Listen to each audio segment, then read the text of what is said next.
ACCUSTATS Video Productions presents from Chesapeake, Virginia, the U.S. Open 9-Ball Championships.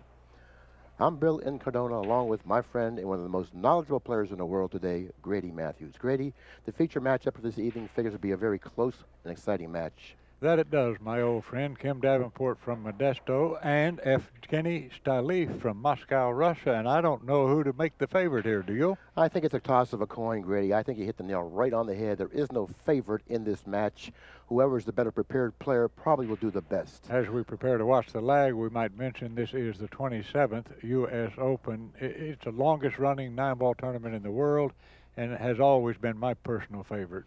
It's certainly a well-run tournament. Barry Berman does a splendid job each and every year for the past 20-plus years. Now, this is a race to 11. They're racking the 9-ball on the spot, and they're using the Sardo tight rack. And the ball, the corner ball isn't going automatically every time, which I think makes for a better game of 9-ball. Oh, absolutely, absolutely, Grady. It's no longer can I make the corner ball play position on the one. Now more emphasis is put on velocity into the break like it was in the past. And the player with the better break deserves to get more opportunities. Now, you've been speaking to me in private about Stalev's stroke. Why don't you edify our listeners to your view on that particular talent? Well, Stalev has a stroke that's so beautiful to watch. It looks like he's playing some sort of a musical instrument. And when you see him at the table, you'll know what I'm talking about. By the way, I was just informed that the lag is so close that they really can't make the distinction on which ball is closer, as we see on the monitor. Which ball do you think is closer? I personally think the green ball, the 6th ball, yeah, it looks is closer. like it might be slightly closer. But at any rate, these are diamond tables. We're at the Chesapeake Convention Center. 209 players in all, Bill. And I think that's a wonderful, wonderful testimonial to the great job Barry Berman has done once again. Yes, it is. And you might mention about the color of the balls now. For our avid pool fans out there who are accustomed to see the balls, their normal colors, we have a slightly different color on the 4-ball and also on the 7-ball, Grady. Yeah, the 4 is pink, and the 7-ball is brown. And me personally, I did not have too hard a time with it, except that I did have to consciously say to myself, Grady, the 4-ball pink, 7-ball brown. And the reason the 4-ball is pink and the 7-ball is brown, and you can make the distinction now much clearer on the table. Well, you viewers out there can attest to this. What is the 4 and where's the 7 and where's the 4 makes the layout look much more, clearer to us, and we can actually play better in the booth, and you viewers out there will be able to play better at home and in different pools. Yeah, let me speak to our already spoiled viewers who have been the recipients of these quality ACCUSTATS products over the years anyway. I've wanted for a long time, many years, for ACCUSTATS to have television producing capability because they have the best commentators. I mean, there's knowledge, there's courage, there's patience, greatest pool in the world, and I think that we have the best sport in the world if it's presented properly, and this is a big step in the right direction. Very quickly, Evgeny has pocketed, I believe, 2 balls on the break. The 1, I see the 2, the 3. The 4-ball, I believe, was pocketed on the break. The 1 and the 4, the ball he'll be shooting first is the 2, which is in front of the cue ball. 4 is on the table, Billy. That's the pink one, remember? Okay, I stand corrected. The 4-ball is on the table. He can play position on the 3-ball. It's right around the area of the spot, and of course the 4 is just to the left of that. And I don't see any particular problem with this rack, save maybe from the 6 to the 8. I want to take a look at, oh my goodness, an inadvertent unforced error in rack number 1. And how many times have we seen that, my friend, over the years? Well, you really have to be prepared to play, and you have to have a lot of strong concentration, particularly in the early games, because those are the games that really count the most. They usually set the tempo for the matches, and I'm sure you agree with that. Oh, sure. Well, look at this. Boy, at least I can have a little empathy here because I myself am guilty of this particular peccadillo on occasion. I sometimes play a terrible first game. A lot of butterflies out there in the first couple of games, and I think both players have to relax themselves Sure. like any other sport. Go rail first? No, he could go right at it. Okay. Well, he's got to be delighted to get a quick opportunity at the table after his first mistake. So it's normally red, purple, but now it's going to be red, pink. Right. That's the 3 and the 4. Red and the 4 being pink. I don't like the angle that he's in. No, he doesn't want to be straight in. No. If he's straight in, he's going to have to probably draw this. Yeah, well, I I think that he would have been a little bit better off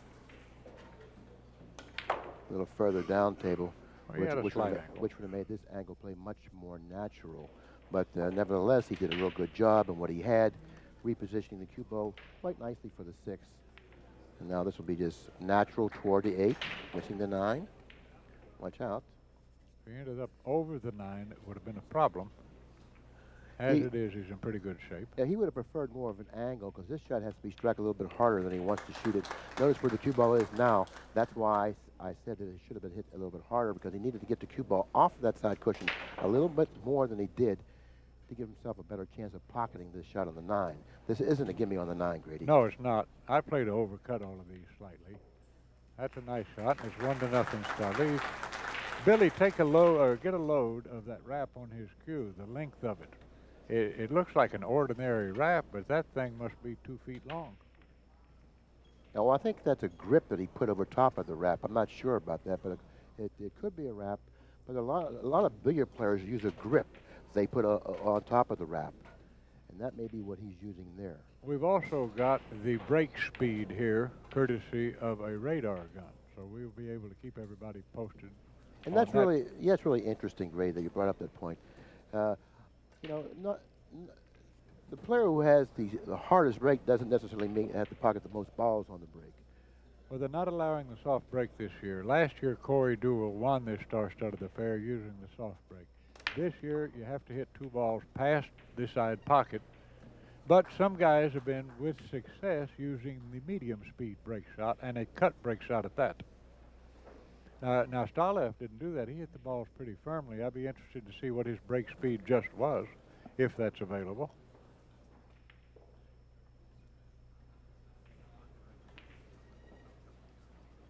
Okay, we're not quite set up for that. It won't be long, though. Okay. I believe he can see the edge of this, Billy. You like shooting at this? Well, he's aggressive. You think he'll take a whack at it? Well, if he can see the edge of it, then undoubtedly he will shoot at it because that's about where he has to hit in order to pocket the 2. Hitting the 2 ball very thinly and pocketing in the upper right-hand corner. But from my vantage point, I don't know whether or not he can see the edge. I certainly can't see it with my eyes. He's going to push. Now, I like taking this myself, but Kim might not. Well, this is a tough shot to take because if you miss the 2, if you happen to pocket the 2, you're going to be playing a built-in safety with the cue ball down this end of the table, and you're going to leave yourself with a very difficult shot on the 3. If you're going to take it, I don't know if I would take this shot. It's a tough shot for either player to want to shoot. There's going to be a lot of indecision out there. Yeah, there was, and he gave it back just to leave. That's a nice call, my friend. He got up from it, thinking better of the situation, and is going to have Stalev shoot again. Now, when you shoot the 2 ball, you're not really a favorite to make it, so you're going to have to put more emphasis on cue ball, getting the cue ball out of play. Okay, well, he played a very smart shot. I don't think Kim realized that was available. I certainly didn't. No, I didn't know he could hit that much of the ball, right. Did you? No. By the way, Stalev's one-pocket skills have made quite a bit better safety player out of him. Now, that's a nice shot by Kim. But that hasn't gotten him out of trouble because if you notice, the cue ball is frozen through the 2, and what figures to happen here is he's going to shoot off the 2. Cue ball figures to go here somewhere, possibly somewhere down here, maybe even end up behind a 3. Now, that's possible. We'll see what happens. Well, can he do that? Can he hit it thin enough to go to the right side of the 3, or does he have to go to the left of the 3? Oh, what a nice close-up. Well, he went above it. That's a good shot.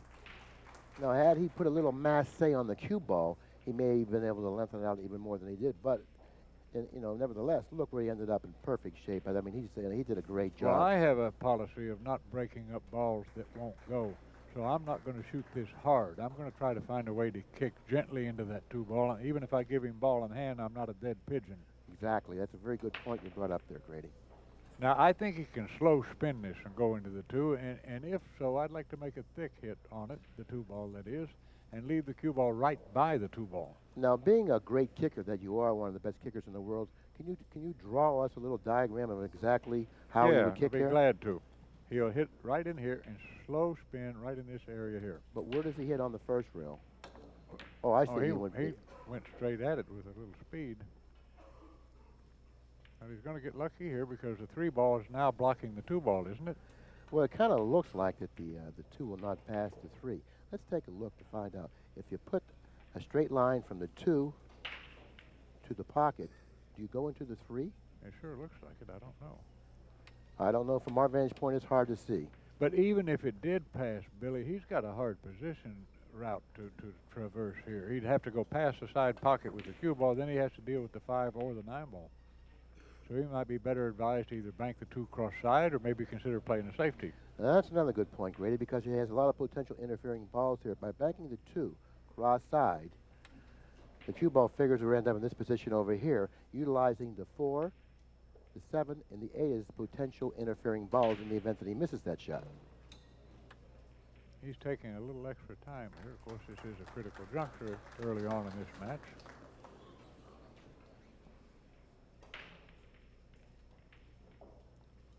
Lots of new stuff for you folks from ACCUSTATS. The new boom provides 6 different services, I'm told, as it's capably handled by Julian Robertson. And I'm not qualified to point those out to you. I think you'll automatically notice it yourself. He decided to try to make it cross-side, but he's left Kim a shot. Well, what he did there, he shot a very low percentage shot, and he shot it in the fashion that if he missed it, he runs a good chance of losing the game. You wanted him to leave it more towards the end rail of the cue ball. Yeah, I thought that he would have done much better had he shot it with the other English. He would have put a low ball on it, bringing the cue ball back. He had to elevate a little bit, but he certainly wouldn't have given up this type of a shot had he missed it. Now, Kim can just, well, he had to twirl the hair, I guess, to make it. Now, keep in mind the pink ball will follow the 3 ball. The 3 ball is red, and the 4 ball is now pink. I've noticed, Bill, in a couple of the earlier matches that coming down the direction as Kim is looking at this, the table sometimes is a bit faster than the player thinks. He's got to be careful not to end up behind this brown 7 ball. Well, maybe if he has the angle, he may even go around the 4 by drawing it. Let's see if he has that angle. That'll give him a much better opportunity to end up with a good shot. Yeah, he could still end up behind the 7 ball, though, if it lengthens out a touch. Let's see how he decides to go.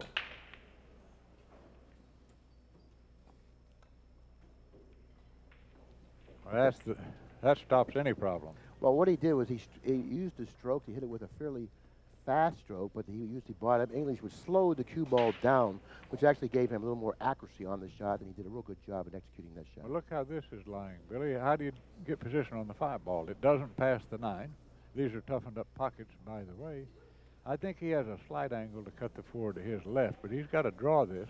If he can get the cue ball anywhere in this area here, that would probably be good enough. See? In that area there. But he missed a 4 ball there. He tried to cheat the pocket. That's exactly what he tried to do. He tried to cheat the pocket to guide the cue ball. Look at this shot, my friend, and see what you think. I'm going to suggest that what he's going to do is come over here and low right English and bring it back to this area in here. I don't see any better way to do this. I don't believe he can follow this. I don't know if he has the angle to do that, particularly when the shot at hand is a difficult one to begin with.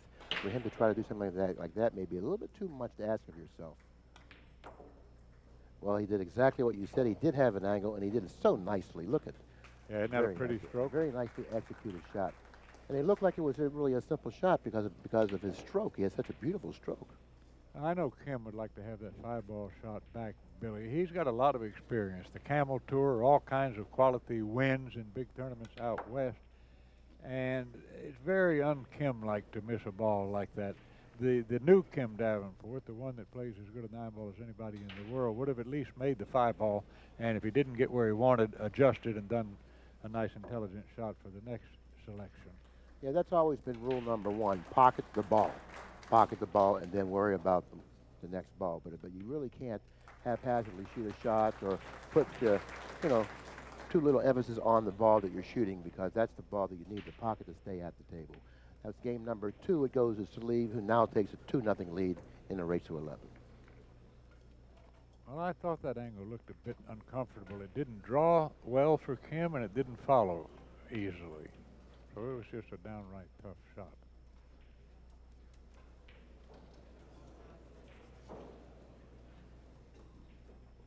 Let's see if he continues to strike the balls pretty firmly.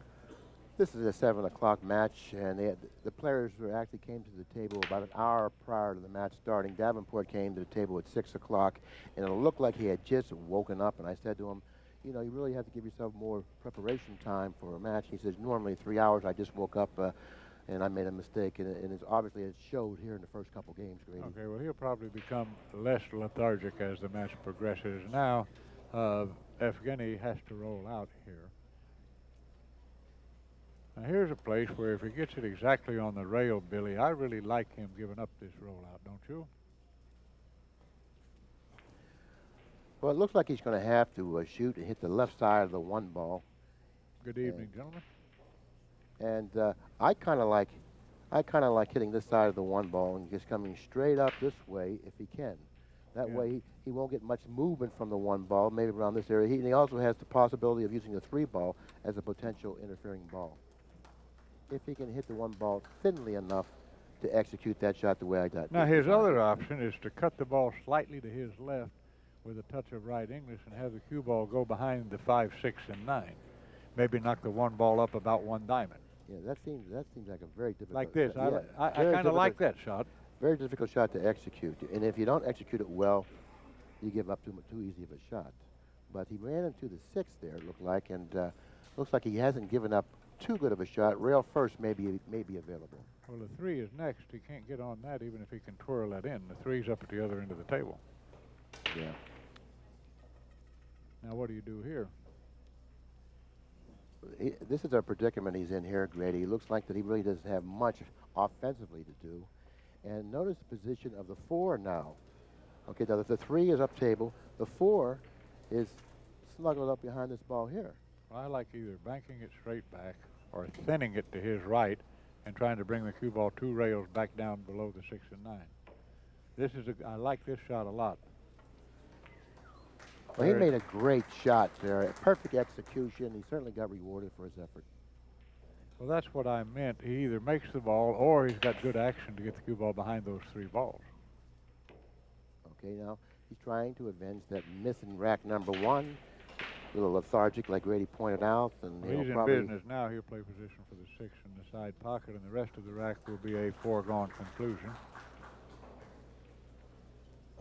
Maybe he's got a little different angle. He's looking to see what it appears like to play the 8 ball in the corner by just pulling it back 3 or 4 inches.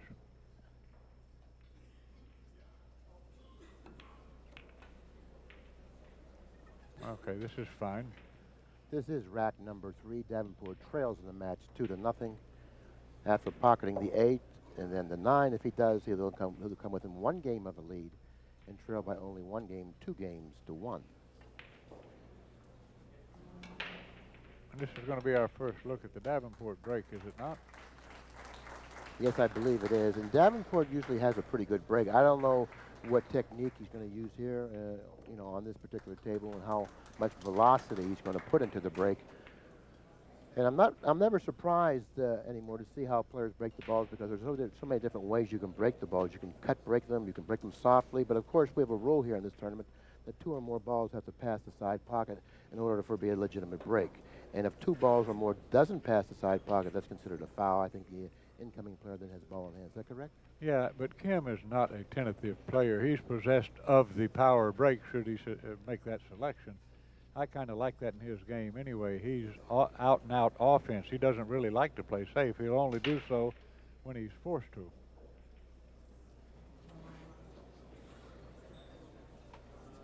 Davenport, the player certainly that has the most experience, or the more experience. Oh, he's got a ton of tournament experience. He's played and defeated every great player in the world. He Now, I like to see he sent the cue ball to the lower right-hand side rail. I like that a lot. Meanwhile, he's snookered on the 2 ball. He's going to have to find a place to push out. Now, where do you roll out to here, my friend? This is a tough lie of balls.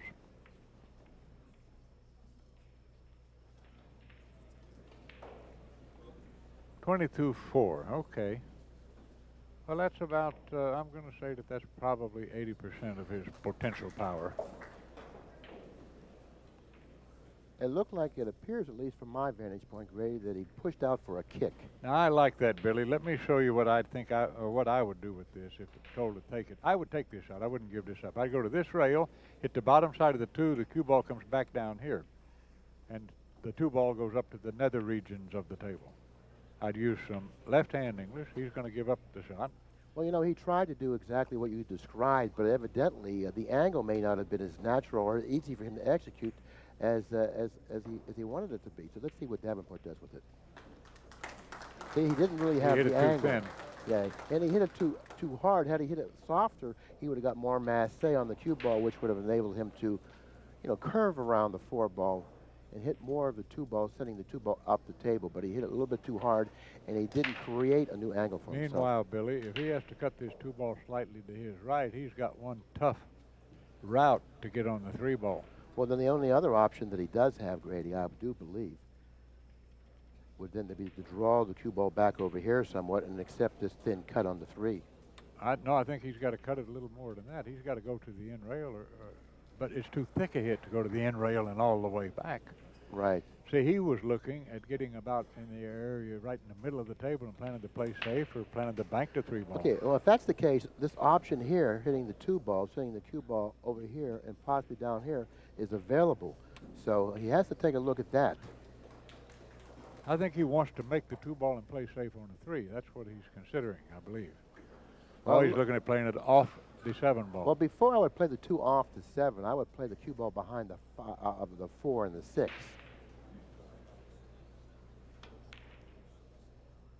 Notice the cue ball. Okay, he's going toward that corner pocket, but it looks like he's going to get away with it. He made an excellent shot, repositioning the cue ball in pretty good shape on the 3, very close to the side cushion. He has a little work on this shot, Grady. Billy, I got to tell you, my friend, the creativity of that last effort is up on a par with Efren. I mean, that's the type of thing Efren would have figured out to do there. And he handled the cue ball so nicely. That's why this young man from Russia is getting rave reviews all across the world. It looks like the 9 ball was in the path of the cue ball if he just naturally shoots the 3, so he's elevating, trying to miss the 9, which he's done quite nicely. Yeah, now he's got a nice angle just to pull it back a few inches, and the 6 ball's the next ball. It lays right by the pink 4 ball. Now, when the balls are laying as nicely as they are on the table for either player or for any player for that matter, you must stay focused. You have to keep the concentration that allows you to get to this point, because when you have lapses, that's what creates problems. Absolutely, sure. Well, your aforementioned smooth, silky stroke that this young man possesses is becoming more evident as the match progresses. He seems to make it look easy, does he not? Yes, he does. And, well, he got past the 8, playing nicely for the 8 in the side. Doesn't take much time executing the shot on the 8, following very nicely for the 9. This is game number, I believe, 4. He already leads 2-1 in the match, and he's looking to extend it to 3-1. And he does. Let's see if we can get some ACCUSTATS averages and talk about that for a moment. Where you been living at, my friend? You in Vegas or Chicago? No, I live in Las Vegas. I've been living there for 3+ years now. Prior to that, I did live in Chicago for almost 12 years, and prior to that, I was in Vegas for over 20 years. So you're a two-city man. Yeah, I've shared a lot of time between those 2 cities, and you know, I kind of like Chicago better than Las Vegas. It's just a nicer city all around. I understand Vegas has the glamour and glitz, the showgirls and all the gambling, but I think Chicago is a real genuine city. It's a great city to live in, and I really appreciated the city when I was living there. Look at this, 688 for Davenport. Very unlike him early on in this contest. Stalev, 893. Very respectable 893 for Stalev. And going back to Davenport's break, it was a 23.3 or something like that, was it? 22, I think, 0.8, if I'm not mistaken. I'm interested to see what Stalev's numbers are when he breaks the balls. They're not as quick a breaks as I might have suspected prior to this event, Billy. I think the quickest break I've seen is about 28 miles an hour this week. Well, when you break the balls 28 miles an hour, you're really hitting them hard. That I would suspect players like Rodney Morris, Earl Strickland, Johnny Archer. That's the caliber of player that I think that has the break that averages up around that high 20 mark. 26, 27, 28. Now the 15 and 16 mile an hour is the likes of you and me and Pat Fleming and D. So Liberto you and Ronnie finally, Allen. so you finally admitted you've joined me in that area. Huh? Yeah, oh, absolutely. Well, that was generous of you. Thank you. It's no fun to go to a tournament where there's a ladies tournament and every lady breaks harder than you. And you have to put Danny Di Liberto in that break class as well. Well, he knows he belongs there. Okay.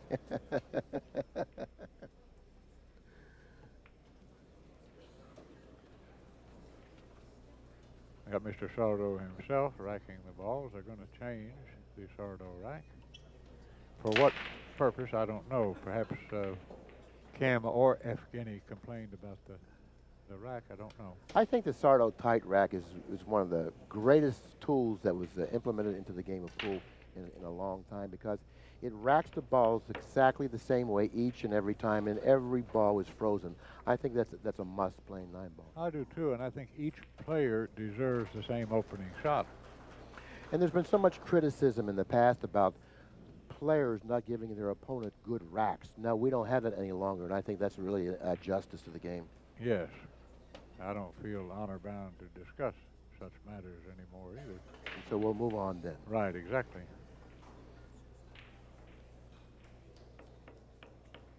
And does anyone know what the problem is down there? Is the 1 ball the problem on the foot spot? Is that where the problem is? No, they're racking the 9-ball on the spot. Oh, they're racking the 9-ball on the foot spot. Excuse me, that's correct. But is that where the problem is? It's not settling in right? Well, because the Sardo sight rack racks them the same every time.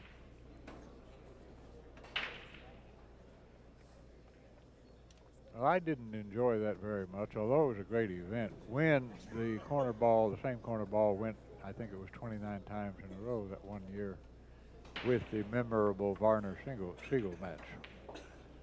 So they at least have stopped that from happening. That was really an injustice there, wasn't it? I mean, every rack, the balls were broken, the corner ball went in. You could bet your rent money on it. You know, now that I think about it, Billy, the 1 ball has been going in the side pocket, hasn't it? When these gentlemen have been rolling out, it seems like they have usually been rolling out for the 2 or 3 ball. So let's see. Well, at least that takes more of a skill to pocket the 1 on the side than it does to pocket the corner ball, throwing your cue stick at it in any fashion with any speed. See, there's the one right on the side. Okay, now he struck the balls with a little more velocity than he did in the last time he broke the balls. I'm interested to see how fast he was breaking the balls, or he did break them. He took a quick look to see if the 4 passed the 5 ball, and I, from this vantage point, cannot ascertain that. But I don't like this 2-3 ball combination. That's just too hard. No, he's close to 25 miles an hour, Grady. That's very respectable in terms of velocity. And I think that if he continues to break the balls with the accuracy that he hit the 1 ball and the velocity that he hit it with, I think he's going to do well with his break. Notice on the right side of the table here, Grady, the 3 and the 4. Well, he took a look at them to see. That's the 4 and the 5. Oh, the 4 and excuse me, the 4 and the 5. Well, he shot that combination and made it look easy. Well, he has already looked at it to see if it would go. Now, a lot of times on shots like this, if you don't have a full pocket, the ideal situation to have is to get straight in on the ball and close to it. That way you can fudge the pocket a little bit if necessary. Yeah, it's always good to get closer to a ball where there's really less of a pocket that you're shooting at, because you can hit it more accurately, like Grady described. Now, if he's going to play position to shoot it straight in, I like taking the chance and trying to make the cue ball hit before the side pocket and between the 4 ball, like from here to here, and just stop right in there. Well, he's lying rather thinly on this particular ball. Oh, maybe it's thinner than I think. Yeah, he may have to bank this, or else he may have to spin toward the 8. That's what he was looking at a minute ago. Looks like if he banks it, the cue ball is going to come closely to the 4 and the 5, and maybe he may have a problem attaining a shot. See how close it comes? See, and that's what I was talking about. He did have a problem. He's ended up in back of the 8 ball, and he's created a lot of problems for himself now. Now, Billy, I see a shot here if this lays in a certain way. If he goes rail first and clips it like this could go in off the 5 ball, and the cue ball could come back this way or this way. Or he could hit it thinly and gently and play a safety like this. Cue ball here, graze this and knock it about here, and the cue ball over here. Well, he's not playing with a pencil like you and I. So that's an awful difficult shot to execute. Let's see what he does. He's at the table. And we diagrammed the choices that were available, possibly. Let's see what he sees. Well, he's creative enough. He may see something that we do not.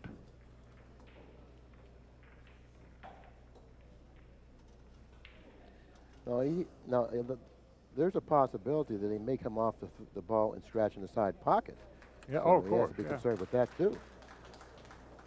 See? Wow, so that was really an excellent shot. Well, that's the shot I just You described. did, right. Yeah.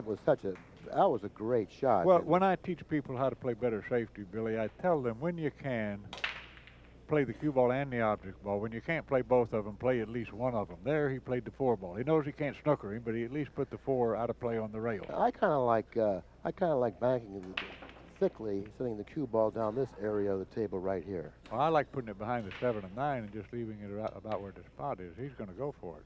Well, he went for it. And that's a nice shot. He made a very nice shot. But when you get up in age like you and I, Grady, we have a tendency to lean more toward the safe end of a shot. Have you noticed that? Yes. Particularly myself, I should say. Well, I'm as big a coward as you are. Now, he's looking, I don't know what he's going to do. I can't believe how generous he's being here. I mean, well, no, it's unbelievable. I admit it. If the 5 goes straight in the left-hand corner pocket, he'll probably follow down and play position for the 7 on the side, if I see the angle correctly.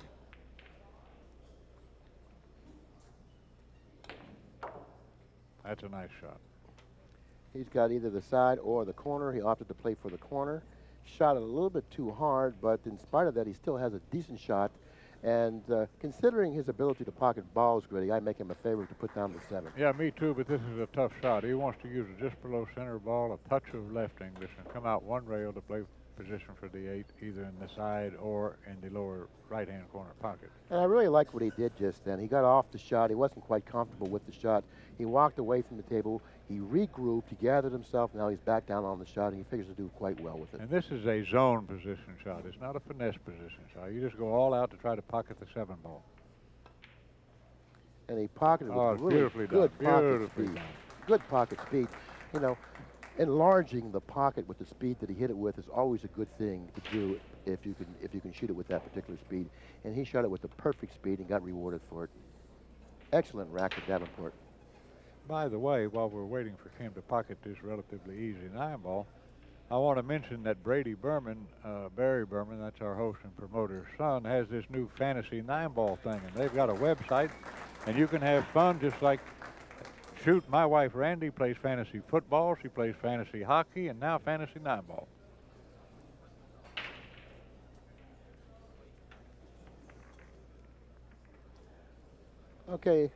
Okay, Davenport will be back at the table in game number 6. He trails in the match 3 games at 2. He'll have an opportunity to break the balls. But in the meantime, let's take a look at Staleev's break the last time he was at the table and look at his technique and the way he puts a lot of, he puts a lot of weight into the break, which is that weight with his hip and just. And that right foot goes up in the air. Recently, some of the top 9 ball players have suggested rather forcibly that you cannot have a power break without raising that right leg if you're a right-handed player, and I think there might be some truth to that. Well, taking a look at all the better breakers, Strickland and Archer, they raise that right leg up quite a bit, particularly Archer. Now, Kim has come up dry here, and were I would consider changing sides of the table. But meanwhile, if you're Evgeny, where do you roll out to? I don't even, well, he's rolling out. See, I take this roll out. Oh, absolutely. And I would kick behind the 1. Sure. This is something that... high left-hand English. And as the cue ball strikes the 1, is spinning towards the end rail, it makes it die down there. You want to make a nice fat hit. He didn't get behind the 1 deeply enough to put the cue ball behind the 4. Had he gotten behind the 1 a little bit deeper, the cue ball would have then ended up behind the 4, not allowing Evgeny to see the 1. Now he'll thin this to his right and try to have the 4 ball, or the 5 ball rather, block the forward progress of the 1, but he hit it way too thickly. Yes, he did. It was a much more difficult shot than it appeared to be. He had hit it much thinner than he hit it. And he ended up selling out a shot on the 1, Grady. And since the balls, as we can see now very clearly, that the balls were positioned quite nicely over the table, this is a very important shot here on the 1. Now, there's no problem with this, and position on the 2 ball goes with the pocketing of that 1 ball. 3 ball positioned to his right here. 3 ball will be the next ball. Let's see what he does with that. Now, is he going to play position as he pockets the 4 ball to go 2 rails between the 6 and 8 there? He's going to take a look at this. This is going to be careful. Let's take a look at this here. Notice the 8 and the 6. Here's the 3. He'll come off the cushion. If he comes too far over here, he may have to deal with the 8 on his position for the 4. I mean, for the 5. Let's take a look. He'd rather have the other angle if he can get it. Okay, now he's got a straighter angle than I thought he may end up with, and he can go 1 cushion now. Do you like going to the right or left of the 5? He can go either way. This way. Okay. That's the way I see him going on this shot. Okay, you're right. If he can avoid hitting the 8, because if he hits this hard, he's going to get a little deflection off of the 5. It may go into the 8. So let's pay particularly close attention to the cue ball, how closely it comes to the 8 after he strikes it. He just wants to hit this at a nice medium speed, but he's got to watch the scratch too, according to how much right English he gets on it. Oh, what a beautiful shot. Excellent speed of the cue ball. Notice how nicely the cue ball is now positioned. A good 6-7 inches from the side rail with a nice natural angle to go from the 5 to the 6, where the 6 is positioned at the other end of the table. And he needed this type of an angle to end up with, Grady. Now, this is an exception for me. I like going 1 rail instead of 2 here.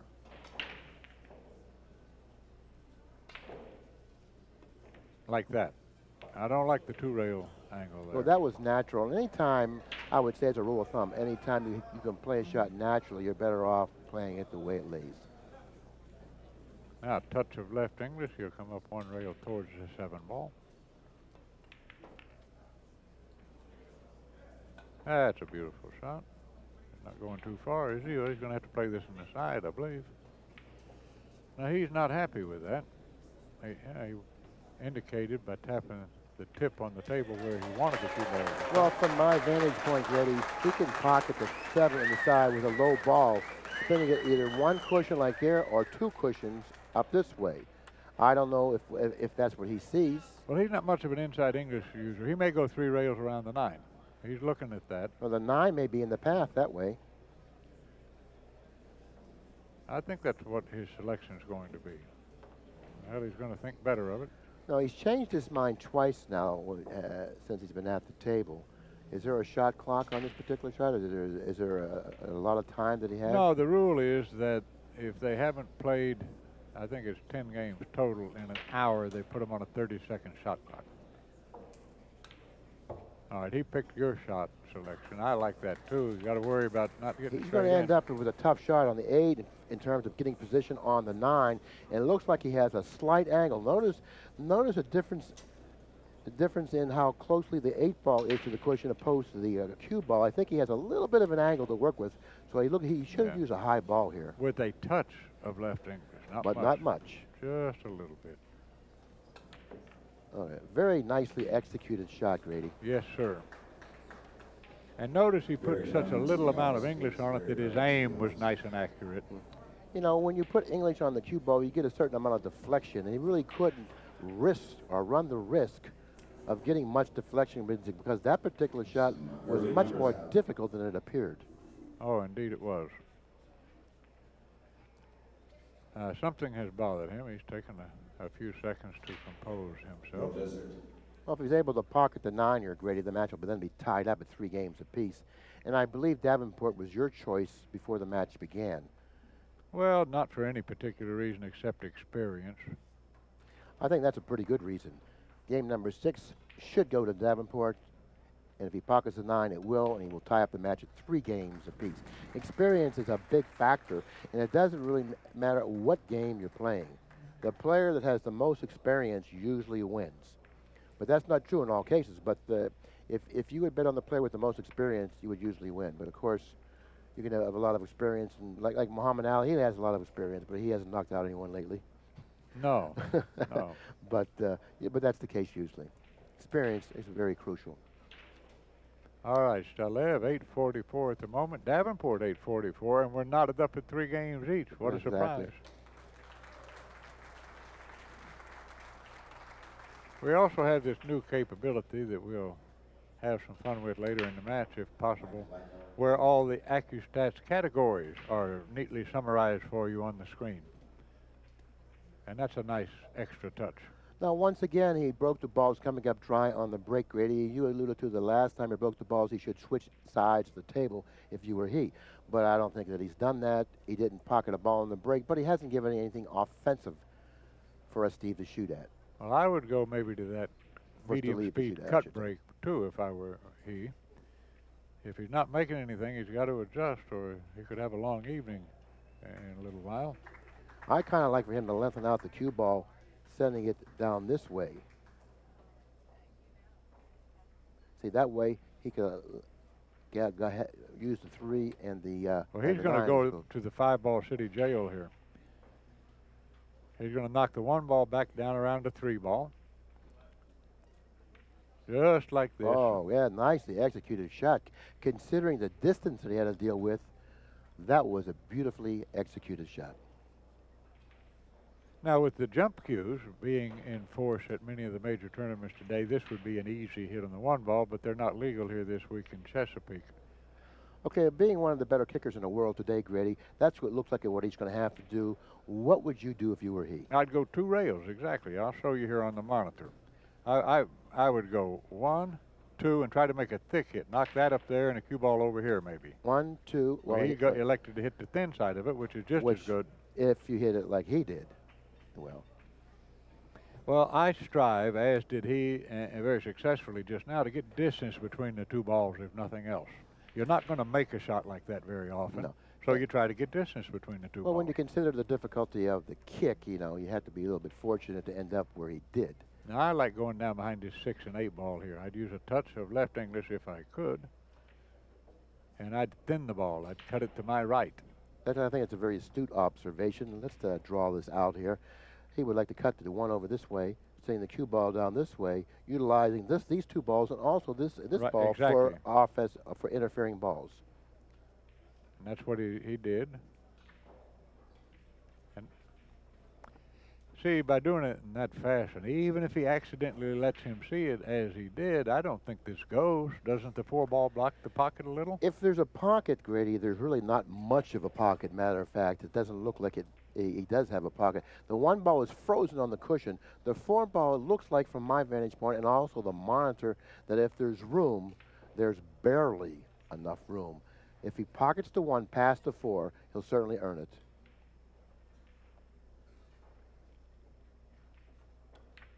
Yeah, I was just going to say that young guys, a lot of times, they can't resist shooting at that, and it is a low percentage shot. But, you know, I kind of like the way he shot at it. If you're going to shoot at it, you have to shoot at it with the speed that if you miss it, the ball doesn't end up in front of the pocket.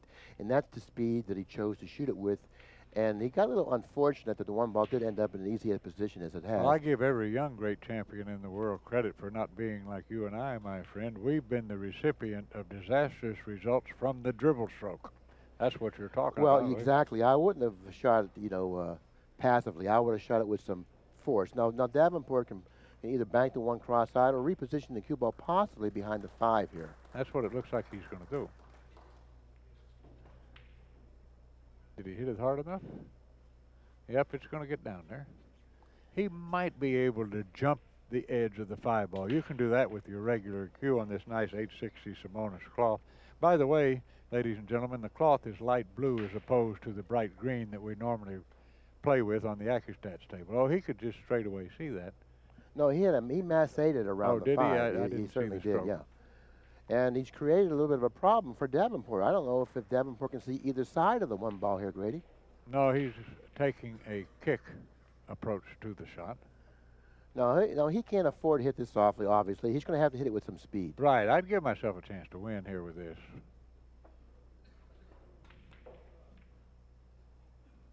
You know, he probably didn't want to disturb the 4 and the 8. It looks like those 2 balls represented some sort of a problem. Right. And he probably didn't want to disturb those 2 balls. That's probably why he hit it easier. That's a good point. Good point. Now this is kind of center field here, isn't it? Yes, it is. Now he's taking a look at the 4 ball that's leaning closely to the 8, trying to figure out how he's going to handle this type of a situation.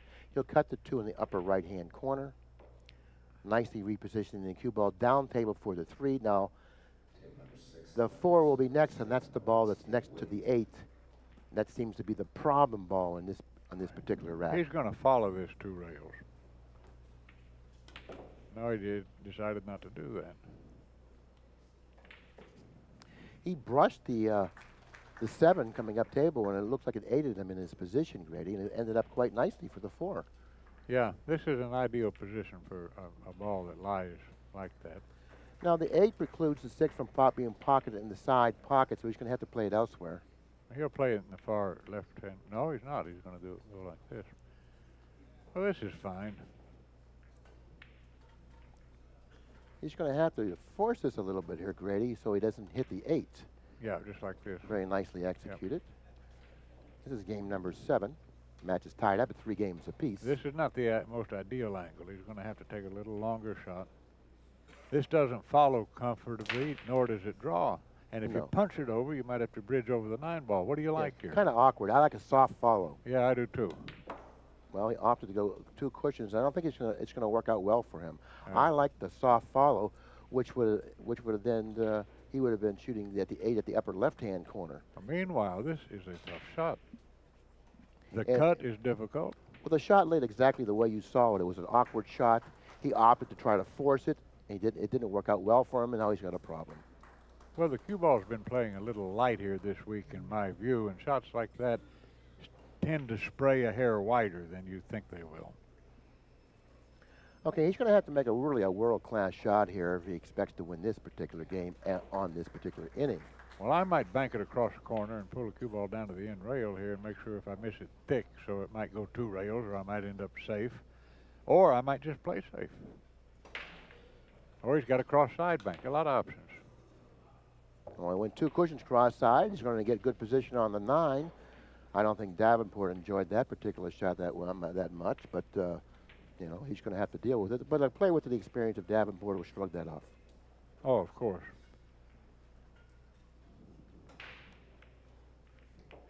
That was game number 7. Stalev had a little problems later on in that particular rack with the 8, but he managed to double bank the 8 cross side, something he didn't plan, but he got rewarded for it. 4 games to 3 in favor of Evgeny Stalev. You know why we're able to see so many of these pitfalls, my friend, is because you and I have been the victims of said problems so many hundreds of times in our not so illustrious career. But when the players at the table, particularly Stalev, gets as old as you and I, they will be the victims of that same thing as many times as we have been. Yeah, I tell people sometimes that every wrinkle in this weather-beaten face of mine is from a missed 9 ball. Or watching one of these young champions run out on my gnarled sustenance. I can't even talk. I get to laugh at how big a coward I've turned into lately. Well, he's broken the balls once again quite hard and got rewarded with the ball. Unlike Davenport, the last 2 times he broke the balls, he came up dry. Now, can he kill this with inside English Billy and stay on the high side of the 2 ball, you think? Well, if he can, it'll have to hit very accurately and with the speed that it's going to be very difficult to hit it accurately with. He may even go toward the 2 with the cue ball. That way, the chances of pocketing the 1 will be much better. See, now he tried to overcut it, hit it softly. He may have been better off going toward the 2 because it's hard not to get a shot on the 2 if you go toward the 2. Well, we also talked about making sure you make the ball. Right. I mean, a player with his ball pocketing skills should never miss an easy 1 ball like that. Take what you get on the 2 ball. If you don't get perfect, you can play a nice safety. See, that was only an easy shot on the 1 ball if he hit it with the speed that made it comfortable for you to pocket the ball. Your shot selection was intelligent and timely. Well, you would have been much Grady. better off to be still at the table rather than watching Davenport. Yeah, that is the rule to always pay attention to. Rule number 1, pocket the ball. And if you follow that rule, you'll find yourself winning more games, matches, and possibly tournaments. Now, the pink 4 ball is next, and it doesn't lay quite so gently for perfect position. You want to go below it. That was a nice shot. It didn't, but he made a real nice shot. He's ended up on top of the 5. Doesn't matter here because the 5 passes the 7. But what about the ball he's shooting? Okay, he was able to hit that accurately enough. He dealt with that little bit of a problem he had quite nicely. Now let's take a look at the 5 that passes the Well, the now 7. is not the greatest of times to look and see if that goes. No, it's not. I assumed that he had already looked to see if that passed. As I did as well. Well, that's not Davenport-like.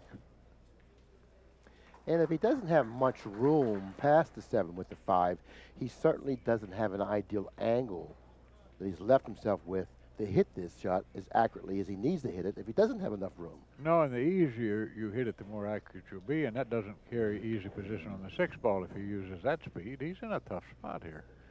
See, he's going to hit rather a blind side of the ball, and that's going to be very difficult to hit it accurately. Yeah, if you make sure you miss the 7, you overcut it. It's one way of looking at it, too. Well, if he overcuts it, he's going to sell out. If he misses it, if he hits the 7 with the 5, he has a chance of not selling out the ball. So, but he wants to make it the ball, that's for sure. Let's see what he does with it. I think he has to go for this. Oh, yeah, he has to go for it. They hit the 7, but he jumped up in the air and he hit it rather hard. And it looks like the cue balls will end up quite closely to the 5. He may get away with this, and he has.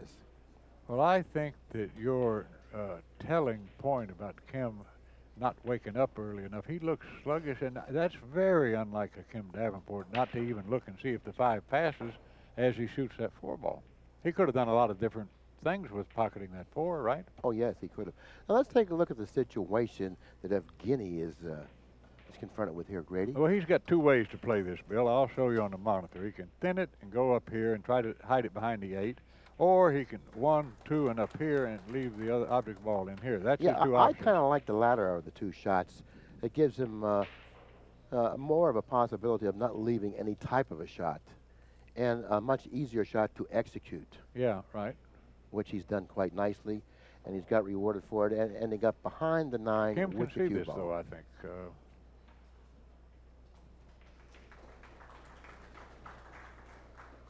Now, I like playing this 2 rails right in the middle of the end rail. Or thinning it like that. Either one of those is okay according to your preference. Now, 2 rails behind the 9 ball. And try to knock the 5 ball right back where the cue ball is. No, how about this shot? How about shooting the 3 over here, setting the cue ball over here somewhere? You know, guys shoot this shot here. I'm delighted when somebody does this to me because I know I'm going to at least get to see the ball. But he hit it too thick. That was the problem with that shot. Well, that's true, but long distance bunting the ball, accuracy is not a foregone conclusion. Well, he really didn't have much to start out with. Sometimes you have to deal with what you have. I mean, you have to deal with what you have. In that particular time, he really didn't have much. But Davenport's really playing very carelessly, I think. He's struggling a bit, isn't he? Yes, he is. And his performance average has certainly dropped considerably in the last 2 innings he was at the table. Okay, now he's got a nice angle here to go 1 rail and float towards the brown 7 ball. Mm-hmm. He can play this a number of ways, obviously, because that's the way the balls are positioned, but that's natural, it's easy. The balls are positioned quite nicely over the table, no problems. I don't foresee any problems in this particular rack. No. Same thing here, he's got a variety of ways to do this. And that's fine. He'll shoot the 8 in the side, go down to the end rail with a touch of high right-hand English and come back 1 natural rail towards the 9 ball, or you just punch it out like that. Either way is fine.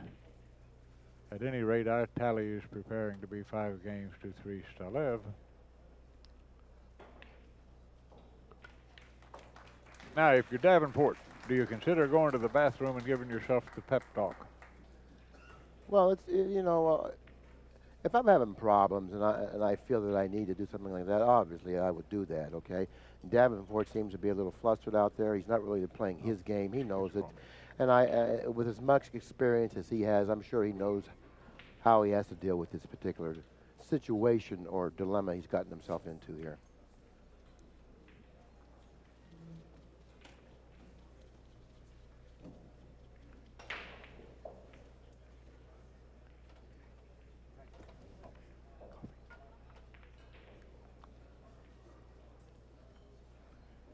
Well, it's certainly not an insurmountable lead, that of 2 games. But the point is that he hasn't played well to this juncture. No, that would bother me more than the score. Oh yeah, right. He's had a few spurts. If you're behind 5-3 and you're happy with your performance, you know, and the lead then becomes much more surmountable. But if you're behind 5-3 and you're really confused and dissatisfied with the way you're executing, now that 5-3 lead looks more like 7-3. Now, what do you like here, Billy? He can use inside English, cut the 2-ball on the side and go 2 rails, or he could use the other English and play the 2-ball on the side, or he could play it in the corner and go around the 3-ball. I like playing it in the corner. I think it's a bigger pocket and he can see it much easier. And he can go around, positioning the cue ball somewhere around where the 8 is. Well, the side was the shot of choice. The next ball will then be the 6th ball. Right. Now he's got an angle where he can float this in, I believe, with some left English. Looks like he's drawing the ball. Okay. He had a little thicker angle than I at first suspected. At any rate, he's in perfect line now. Yes, he is, and he's got a very powerful stroke too, which actually enables him to shoot that particular type of a shot a little less effortlessly. Sure. Now just up 1 rail towards the 8-ball, and he's in business.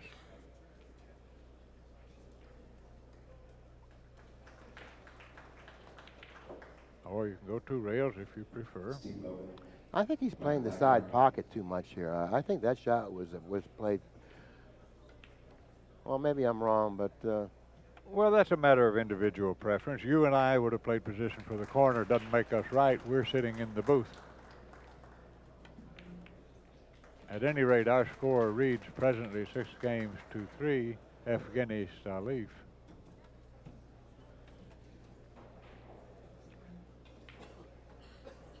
Yeah, and now the mistakes that Davenport committed the last couple of times he was at the table suddenly have become bigger. And Stalev is still at the table, and you know, who knows, but when he leaves the table, what the score is going to be. Exactly. The comparative degree may not describe adequately how much it costs him, because he's liable to run another 2 or 3 racks. Exactly, you know, because when you give a class player who has the ability of Stalev an opportunity, an unexpected opportunity at the table. Here's the new averages. Davenport 789, Stalev 879. Right. Stalev is shooting above world-class speed, Davenport slightly under, and you really can't afford to shoot under world-class speed when you're playing in the U.S. Open against a world-class player, the caliber of Stalev.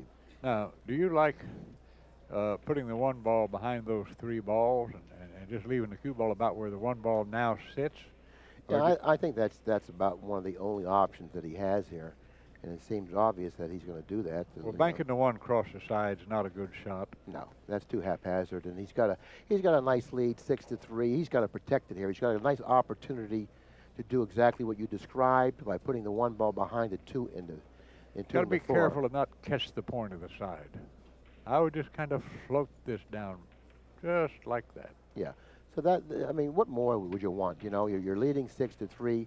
Your opponent seems to be playing rather roughly. You like it this way. Keep him on edge. You know, keep him off balance. Don't give him a real good shot when he doesn't deserve it. Let him earn it, and that's exactly what Stalev did. And he has Davenport now has taken that break, like you suggested, and he's going to check himself out, and possibly when he comes back, he'll do better. And we'll take a break right along with him. Let's take a break too. The shot I like here, Billy, is going to the rail. All right. I don't have time to diagram it. That's not the one I liked. I like going to the other side. Right, and possibly repositioning the cue ball behind the 6 and 9 is what yeah, exactly. Yeah.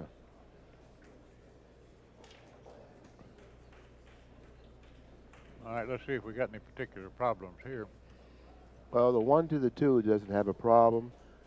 The 2 to the 3 goes in the side, but maybe depending on what side of the 2 ball he ends up on. I would try to get an angle where I could just, as I made the 2 ball, I could nudge the 5 to my left without drawing it back. Now, he's going to fall short here a little bit. He'll play the 3 ball. I don't know if it goes in the same pocket or not. I think he's got a little bit of a problem here. He may have to go toward the 3 with the cue ball, nudging the 5 here. If he shoots the 2 softly, nudges the 5, he'll probably end up with a shot on the 3 in the lower left-hand corner. I don't even think he hits the 5. I think it goes over towards the 3 and 8. No, he's going to have to hit the 5, it looks like. Okay, let's see. If the 3 passed the 8, I would just go over to the side rail and back out. I don't think it passes the 8, though. He's going to try to draw it past the 5. See, like that, going around. That ought to be illegal. That's an excellent shot. You and I have to watch that. That should be outlawed. Well, how are we going to play 9-ball after watching that? Picture perfect shot. Pocketing now the 3 in the corner. Shooting the 5 on the side. He doesn't even need any type of angle here. He'll just follow the ball an inch or so. Well, that was beautifully executed and well thought out. Yes, it was. He should draw the cue ball to where he is now. 2 cushions, like so, like he's done. Going toward the 7 ball. And now he can do a number of different things. That's always best if that's natural. Just stop, stop, stop. Exactly. And this is game number 10. Stalev already leads in the match 6 games to 3. And he's looking to take a 4-game advantage in the match at 7 games to 3. And it looks like he's going to do it.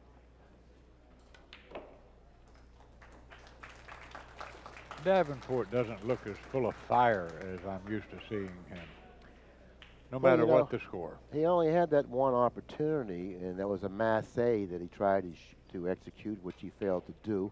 Other than that, Stalev's been at the table controlling the match. A little bit thanks to Davenport for giving him a couple undeserved opportunities at the table. But like we mentioned before, which I alluded to early in the telecast, is that Davenport really didn't prepare himself for this particular match by waking up only an hour before his match was scheduled. Sometimes it's pretty rough to do that and execute and give a good performance. That's for sure. I've struggled with that concept all of my life, Bill. How to coordinate sleep, practice, eating, and tournament play. I mean, it's a difficult thing, and you try to emulate things you did in the past with no success. I mean, one day I ate okra 8 days in a row because I played good for the first 7 days, and then that went by the wayside. I burned trousers when I played badly, And Stalev, once again, is very productive off the break, that time pocketing 3 balls on the break. But it doesn't look like he has an offensive shot here, Grady. No, he can shoot one of those bunt safeties like you allude to sometimes. He could cut the one to his right and try to float over behind the 9 with the cue ball. I don't like a safety like that. I might even consider going for this ball and sending the cue ball into the 3 ball. In other words, banking it straight back to his left. Well, it's a very difficult shot, but it's an option. Or he could push the cue ball 1 inch straight ahead and tempt Kim to take it. That's another possibility. Yeah, that's always a good option, particularly when you don't like the position that you're in. Improving the position slightly and allowing your opponent at the table, if he's trailing by 4 games, he figures to do something that maybe he shouldn't do. I admit it. That was a great call on my part there. When you're leading, the other guy is not likely to make a good hit on a tough shot. And he didn't like his position, so he's going to allow Davenport at the table, who's kind of confused anyways right now, so he may do something that he shouldn't do. Well, there's no way Davenport's not taking this. He's not giving him this.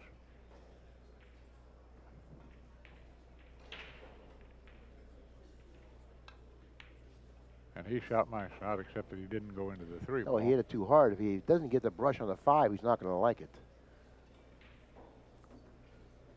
Okay, now, what safety? I see 2 or 3 ways to play this safe. The one that I like, though, is to hit the one on his right side and kind of thin it up beyond the 6 and send the cue ball back down around the 3.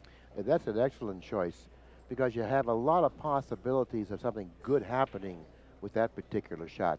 You can even end up snuggling the cue ball behind the 3, underneath the 3. Exactly. And if he does that, he really creates problems for Davenport. And that's about the speed that he's going to hit it with if he opts to shoot that particular shot. Well, he did one better. He banked it to 1. Well, I saw that he could do that. But he did give Davenport a shot on the 1. Let's take a look at the 5, if you will, Pat. Let's take a look at the 5 in relation to the pocket. Is the 5 inside the pocket? It's not frozen, Billy. I can tell that from here. So the combination lies pretty good. And I like just hitting this fairly easy. I'm not going to hit this very hard. Just try to make the 5. See, it wasn't inside the pocket. He hit this a little bit rough, too rough to pocket the combination. And that was, you know, that was why I wanted to find out how closely that ball was in relation to the corner pocket. Now he has an angle to go 2 rails here, does he? I believe so. 1. Okay. Oh, my goodness. Look at Kim jump up out of that chair. He said, well, that's quite enough of this kind, sir. I still have a chance to win this match. Okay, now, well, you know, he's going to have to perform now. He trails 7-3, Grady, and he really can't afford to blunder here. You got to be careful, though. You don't want to hit the 6, and you don't want to scratch. A lot of problems here. A lot of problems here. Watch out here. A little right there could have been fatal. If the correctness of my calls gets too much for you, let me know. I'll tone it down a little bit. I certainly will. So I'm don't worry. kidding. I won't be bothering you. I'm just kidding. Well, that's a nice bit of invigoration for Kim. He feels like he's still got a chance to win this match. And it's showing in his demeanor as well when he's at the table. Notice how he's picking up his walk a little bit. He's trying to talk himself, psych himself up in addition to having a chance to get back in this thing. That's exactly the way I interpret it as well, Grady. And he's trying to, like, you know, get himself in. There's that ever-present fly. And I thought Julian was appointed, or anointed, perhaps is a better word, to assassinate that pesky critter. But he's still present, frisky as ever.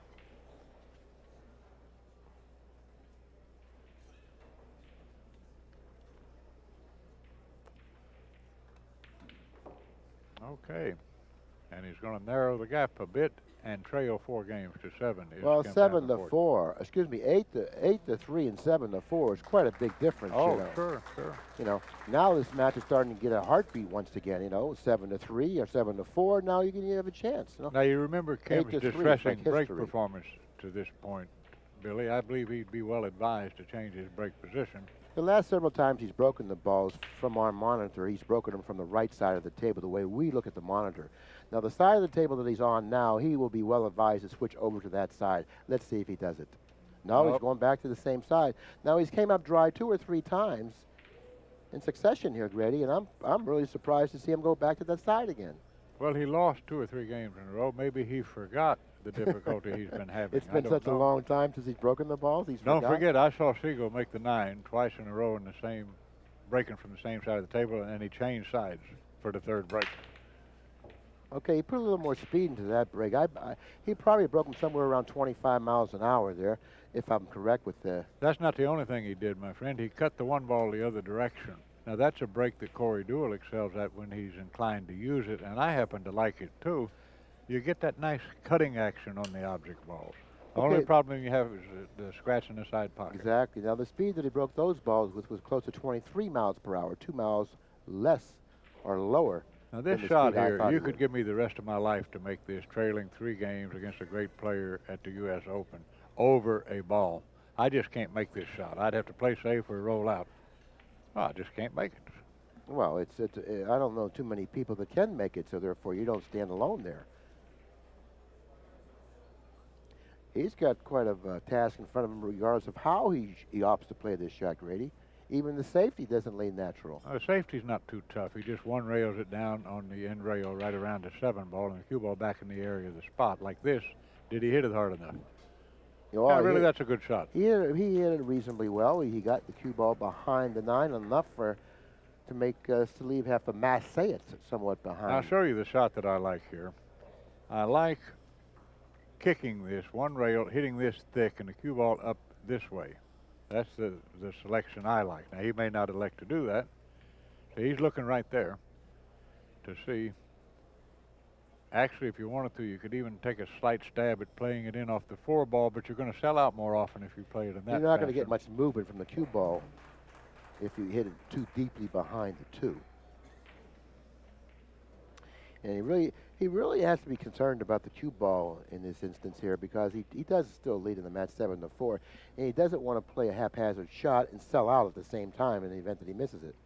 So I would be a little more concerned about hitting the 2 ball a little more thin, or a little thinner than. Well, this is not the kind of shot that you can go for, really. I mean, he has to try to get some distance between the 2 balls. He'll go 2 rails if he tries to make it like this. You know, he's going to like this when it's over. No, well, if He's going to like this when it's over. Well, he's only got two choices, to the right or the left side of the two ball, and I don't know which is the best here. I kind of like going to the long cushion and crossing it. And hitting it softly as well. Maybe he can reposition the cue ball behind the 7. Oh, this is a hard shot under pressure, my friend. I don't know. He's going to do that, but... Well, he hit the wrong side of the ball. It lengthened out on him. He wasn't able to judge that shot as well as he needed to.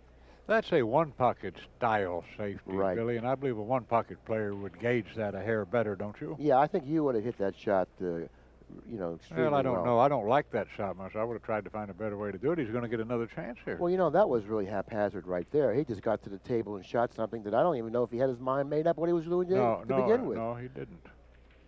He sure didn't. I'm very surprised at his shot selection there. Now, that's the last 2 consecutive games that he's given Davenport an opportunity at the table. You know what that reminds me of, and no disrespect to Stalev, but he lacks a little tournament experience. It reminds me of Greg Norman when he was leading by 6 strokes going into the last day of the Masters, and he completely changed his game. He played the ball up to the wrong side of the green and so forth. That's not a Stalev type stroke there. I mean, he's smooth and silky, and he didn't hit that with any authority or accuracy at all, and it may end up boding poorly for him. Well, I can see things changing here, Grady. Oh, absolutely. You know, the momentum definitely has swung in favor of Davenport. 9-ball being a game of momentum. I don't particularly care for this angle unless if it's not frozen, it's okay. He's fine here. He can draw this past the right-hand side pocket. Low left English, nice smooth stroke. Nothing fancy. But he can't get careless with this shot. Because no, he's going to think better and get up. This shot doesn't play as routinely as one might expect. No, he didn't get the angle he really wanted. He'd like to have not been quite so thin. No, that's twice he's gotten up from the shot. Well, there's a spectator or 2, I should say, that walked by him there, and that was the reason why he got up from the shot at that time. But look at him. I don't know if he's quite comfortable with this shot. This is a pretty touchy shot here. Nice shot, nice shot. Yeah, nicely executed, particularly with the speed that he hit it with, allowing the pocket to accept balls that were hit a little more roughly. Well, you know, I like him getting up from that shot twice. The top golfers in the world have been doing that for decades. Okay, this is game number 12. The problem with that shot, and you and I both saw it, and so did Kim, is that if you hit it too thin, you scratch, and if you hit it too thick, you miss the ball. Right. So, and you have to have the right speed or you don't get position. And that's exactly what he did. He hit it with the correct speed, enlarging the pocket somewhat, allowing the pocket to accept the ball if it was hit a little roughly. Which it really was 7-5 now is our tally. Exactly, yeah. And it's getting more interesting as we speak.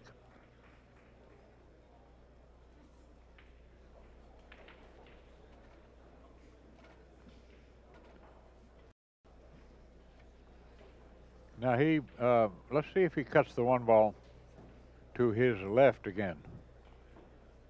Now, I like that if you can stay out of the side pocket. The problem with me is I have to make sure I play, you know, consciously one side of the side pocket or the other. He did. See, he cut it to his left slightly. He pocketed the 1. Oh, the 1 has been continually going in the pocket. He's snookered here. Now where do you roll out? Well, you know, this is not the first time that he's been snookered after pocketing a ball on the break. He seems a little dissatisfied with the opportunities that he feels he may have should have gotten. He made 2 balls on the break and he has no shot. Now, I don't like rolling out to go rail first and trying to pocket the ball, and I don't like rolling out by the lower right-hand corner pocket. But I don't see anything that's any better than that.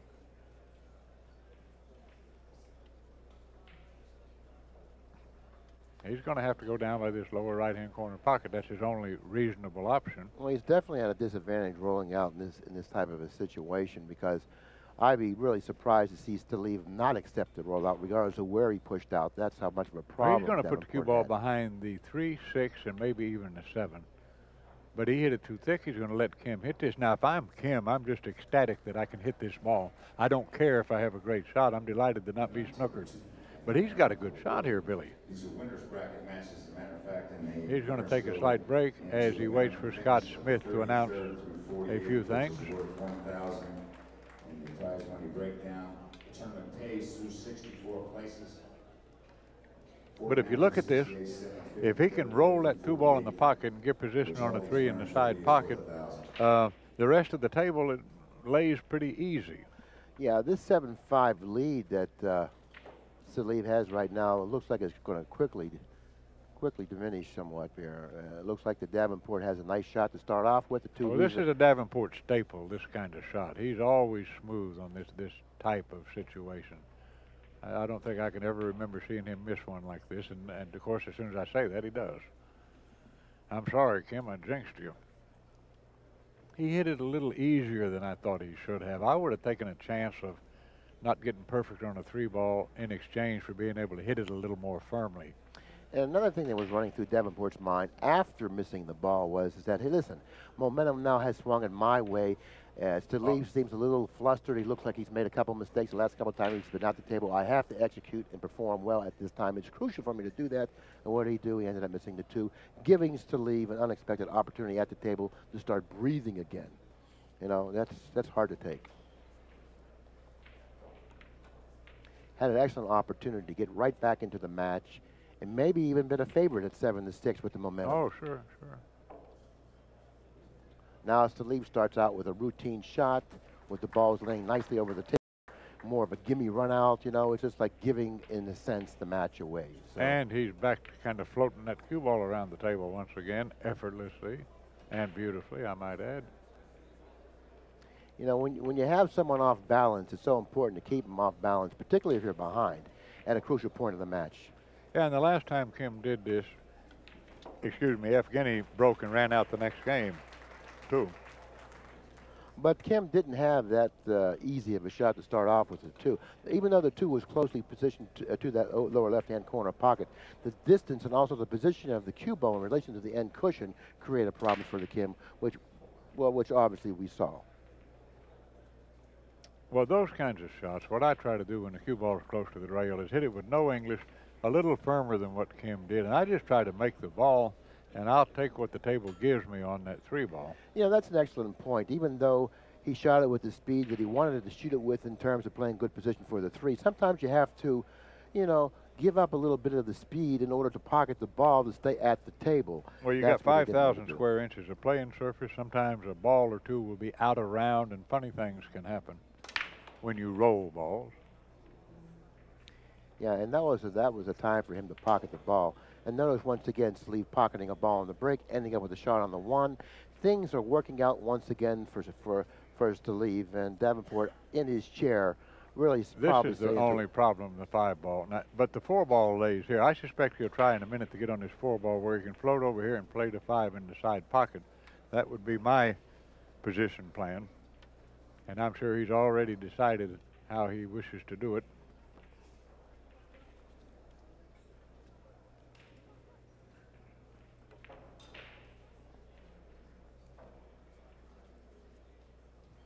He's got a perfect angle to do that. I mean, he could go into him, but that would be silly. All he has to do is just kind of slow spin this like that. Oh, watch out. He could get snookered here. Oh, well. Well, he did that perfectly. Yes, so. He did.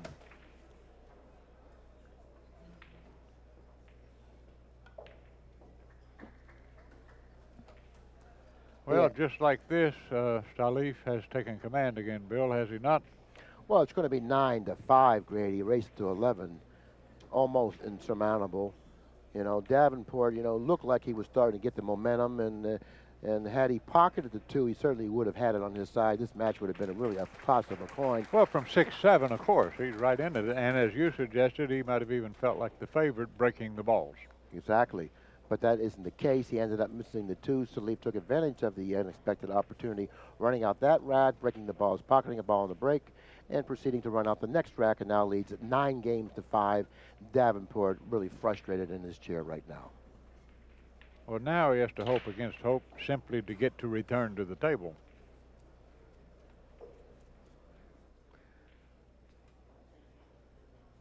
And then that's doesn't guarantee him anything. If he has another opportunity at the table, he has to gather himself, and then he has to play extremely well, just about flawlessly, if he expects to win this match.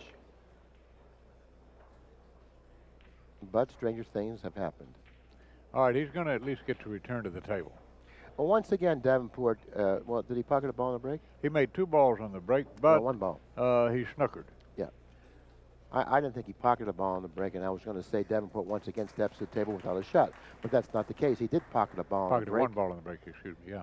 He did pocket a ball on the break, and now he's confronted with the very difficult task of pushing out here. I think I might roll out for a kick here. That's what he's looking at. He's definitely faced with some sort of a dilemma here. Well, I don't like what he's looking at there. If he rolls out where he's pointing his tip, Kim will knock the 1 in this area, the cue ball here and right up here, behind those 2 balls. Kim's not going to give him this, I don't believe. If he can hit that much of it, yeah. That well, if he can hit it, he's going to accept the shot. He's going to hit it softly, like you suggested.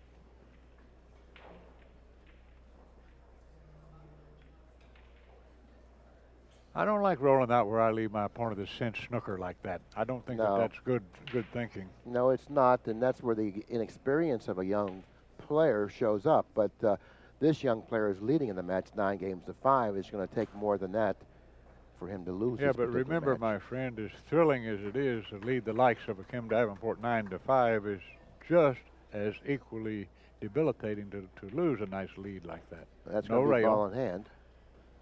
No rail yet. No rail.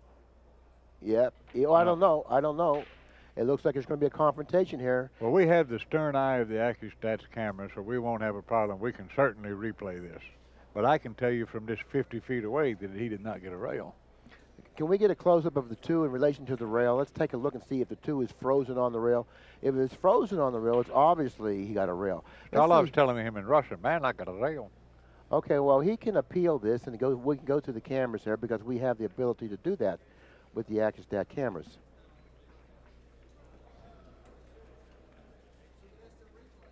Well, there you can see it's not frozen, my friend. Look at it there. Look at that beautiful close-up. Boy, is that some snazzy camera work or what? Just look at that. Now let's see if Davenport has the clearness of mind to remember that he can go to the cameras to get a decision here. Now they're calling the tournament promoter over. I don't believe that he's supposed to be involved in this. That's not his purview, but Scott Smith is the tournament director. We can go to the cameras. We have this on camera. Barry is going to bring that to everybody's attention. That option is available.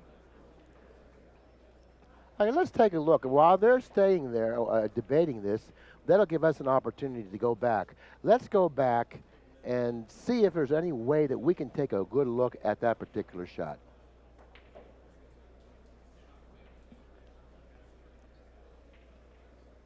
We're going to try and see here momentarily.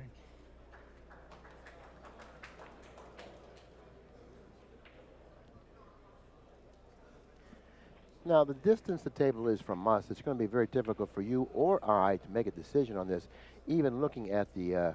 Billy, I can tell by the action of the ball that it did not catch the rail. It didn't hit the rail and come back. It stopped without ever hitting the rail. I've seen that type of thing play on one pocket thousands of times. Are we going to be able to see the replay of this?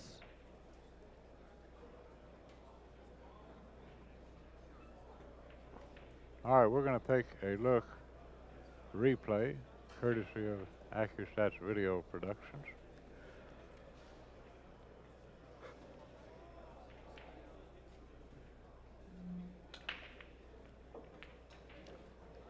Okay, we're going to take a look at it now.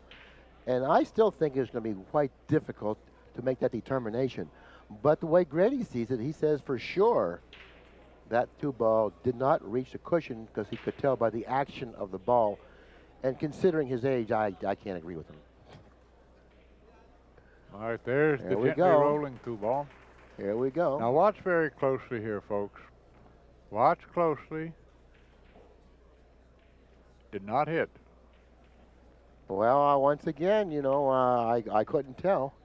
But he was quite confident, the professor, that it did not hit.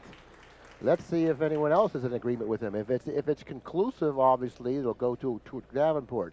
Scott Smith is going to make some kind of ruling. But if it's here. inconclusive, I think that Davenport has to shoot the shot the way it lays.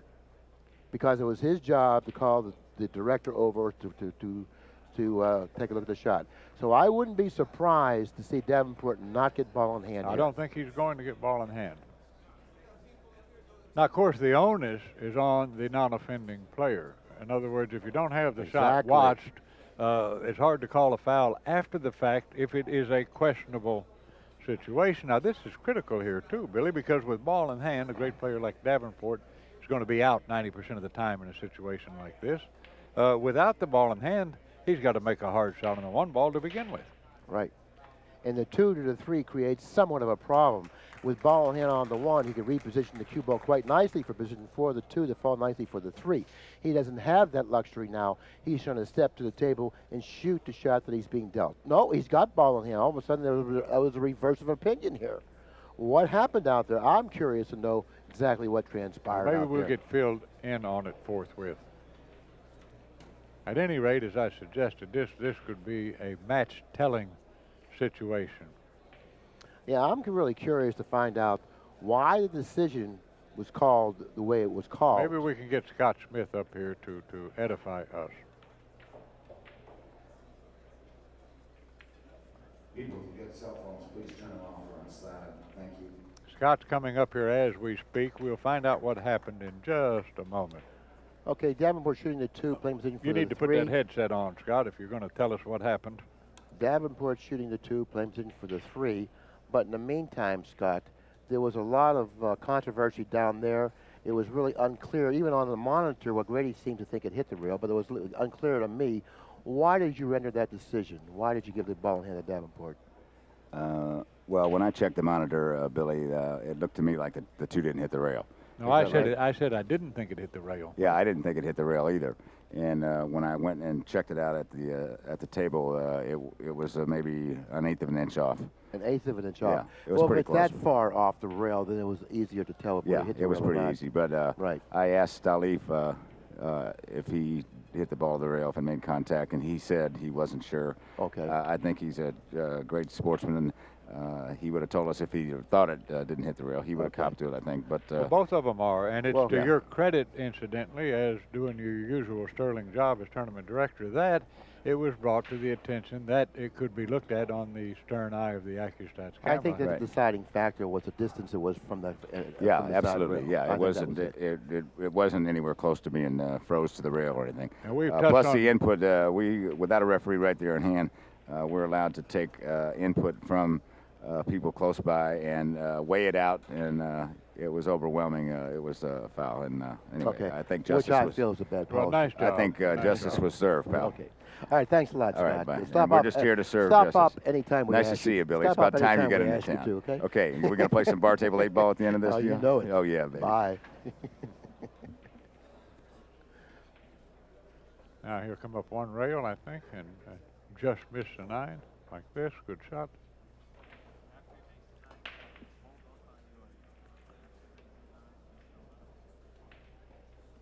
As soon as he pockets his 8 and 9, it's going to be a little closer. It's going to be 9 games to 6 Stalev.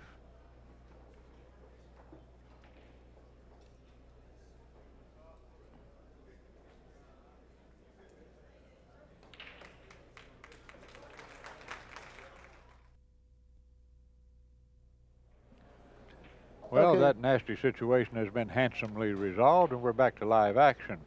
Thanks for joining us. We'd like to remind everybody that there will be an audience participation auction tomorrow night. Now, he's had some success, Billy, cutting the 1 ball slightly to his left. Let's see if he continues that. Holiday Inn at 5 o'clock during the dinner break. So if you'd like to bid on your favorite player left in the tournament. No, he cut it the other way. And he's going to come up dry.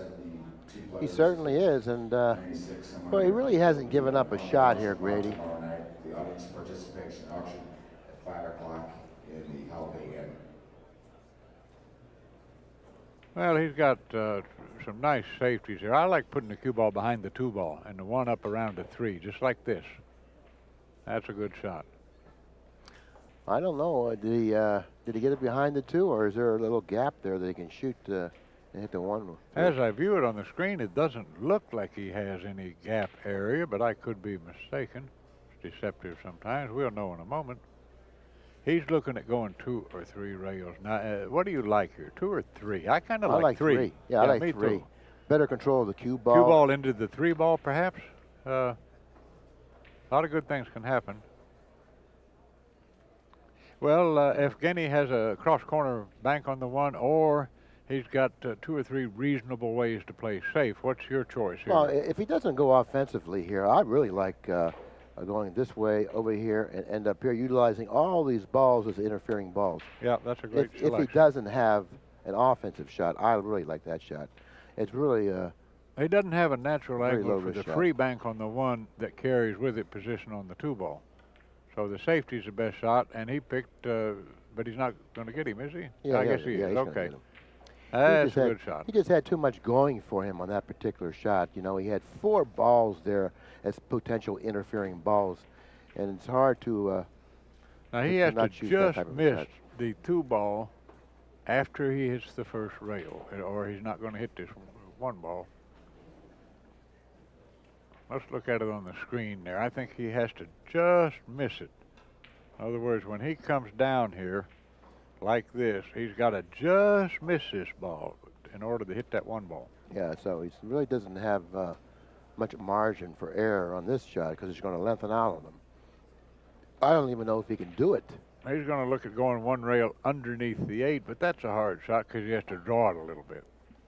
Well, maybe he doesn't have the angle to do it, you know. Okay, well, this is okay. But now this hit's going to be questionable too, so watch this hit. If he shoots this shot, this might be a real close hit. Oh, he's going to get away with this. Excellent shot.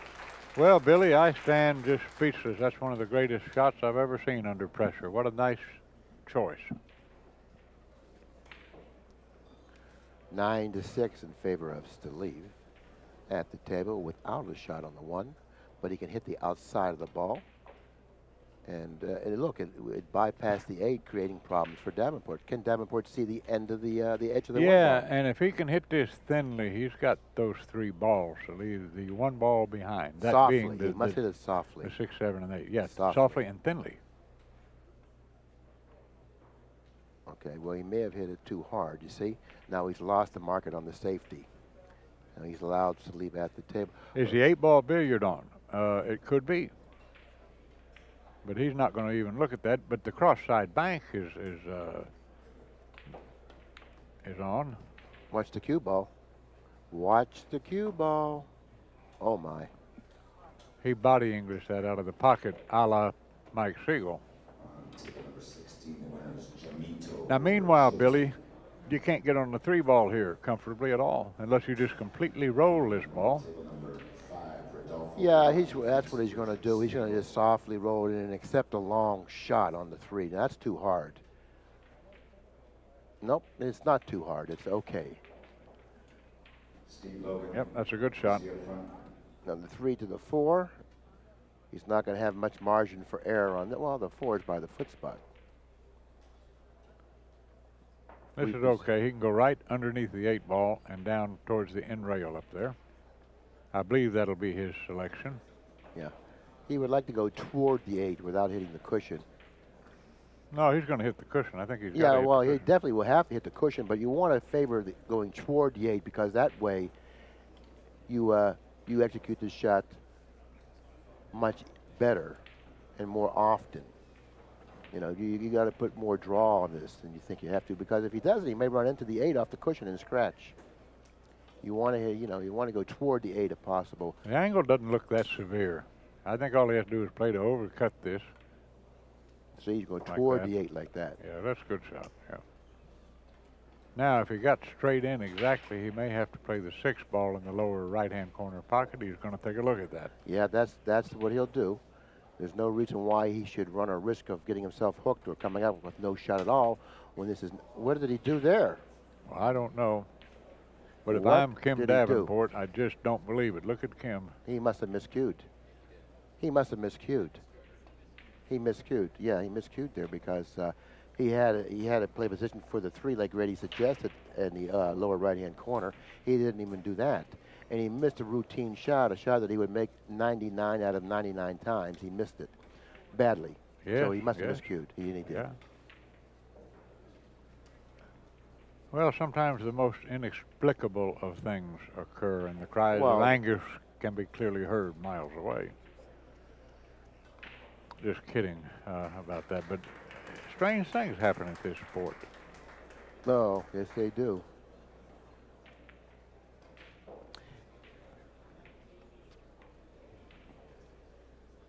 Life is like playing 9-ball. You never know what's going to happen.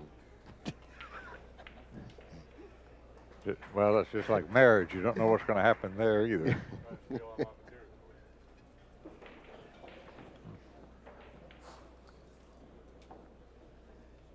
He'll come out 2 rail, play the 7-ball in the same pocket. Can he pocket the 6-ball in the position? Yeah, he's just going to get up from it and take his time. I believe he has no problem. It's pretty close. The twistable aspect of this carries with it natural position on the 7-ball. I'd use a level cue if I had to twist it and use a touch of left English. Yeah. You make the ball and get position anyway. Yep.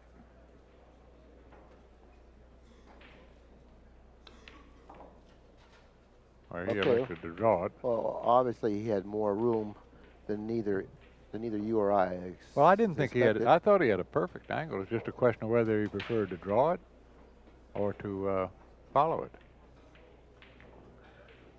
And all of a sudden, once again, this match is starting to develop a heartbeat. It's 9-6, pocketing the 8, and then the 9 will bring it 1 game closer at 9-7. And he'll be breaking the balls with, once again, the momentum on his side. Absolutely. By the way, are you going to be roastable this weekend? It's impossible to roast me. I've never done anything wrong. I've lived a perfect life. Ladies and gentlemen, I allude to that because we're going to have Barry Berman has put together a roast this Friday night. Scott Smith and I and he, meaning Barry Berman, are going to roast past champions. It would be fun to have you present. I'd love to be able to take my verbal licks at you without repercussions. And vice versa, I suspect. In a legitimate way. In a legitimate way. Here's the current ACCUSTAT averages. Stalev, 866, Davenport, 822. All right, here we go. Championship 9-ball at its finest. Let's see the Davenport break. Well, he did pocket at least 1 ball in the break, possibly 2. Now, he cut the 1 ball. He's come up with a shot, something that he hasn't done in the past. He cut it slightly to his left again. Every time he's done that, he's gotten good action. And he's got rewarded for it in terms of coming up with a shot off of the break. And this is something that he hasn't been given in the past. So let's see how well he works. This works out for him. He's in business here, Billy. The 3-ball to the 4 is the only problem. He's got a nice angle on the 2-ball to get on however he wants on the 3-ball. And I'd like to get on it where I'd have to cut it to my left and come out 1 natural rail and try to get roughly straight in on the 4-ball. So he'll just punch this out 1 natural rail, a bit of low left-hand English. Yeah, center of the table would be ideal. Yep. Just like this. Oh, he's gone too far.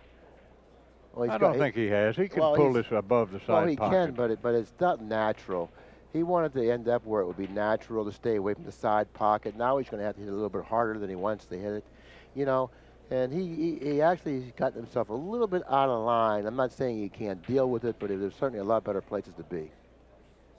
Well, if it's too thin, he could roll spin it and stay on the lower side of the side pocket, but you risk scratching. Yeah. But see, he would have liked to have gotten a much straighter angle than the one he ended up with. He's going to overstroke it, hit it rather thickly, and try to go beyond the side pocket. And he runs the risk of missing the ball, shooting it in that fashion. So therefore, he's created somewhat of a problem for himself. He's totally unhappy with the results of the shot. You can see by his demeanor when he's at the table. Remember what I said about coming down towards this end of the table? Sometimes the players have found the cue ball going faster than they anticipated. I think that may be what happened to him. It caught him by surprise. This is a stroke that players really aren't totally comfortable with, and let's see how well he executes this shot. Oh, that's beautiful. That's like downtown. Okay, now it appeared, at least it did to me, that shot was a simple shot to execute, but by no means. No, I think it was very tough to execute. You hit the nail on the head, my friend. Nothing easy about that execution. And hitting it easy like he did, more English, and it grabbed more quickly. That's why he was able to get as far past the side. And I think that the crucial part of that shot was the speed that he hit it with, and he hit it with the exact speed that he needed to hit it with to get the results that he got. You know, it's not beyond the realm of reason that he might run the set out here. You know, he trails 9 games to 7 with the pocketing of the 5, 7, and then the 9. This is definitely a great match at 9 to 8 with the momentum on Daven's side and breaking the balls. Once again, it's a toss of a coin. I like coming 2 rails here. Right back towards him like that.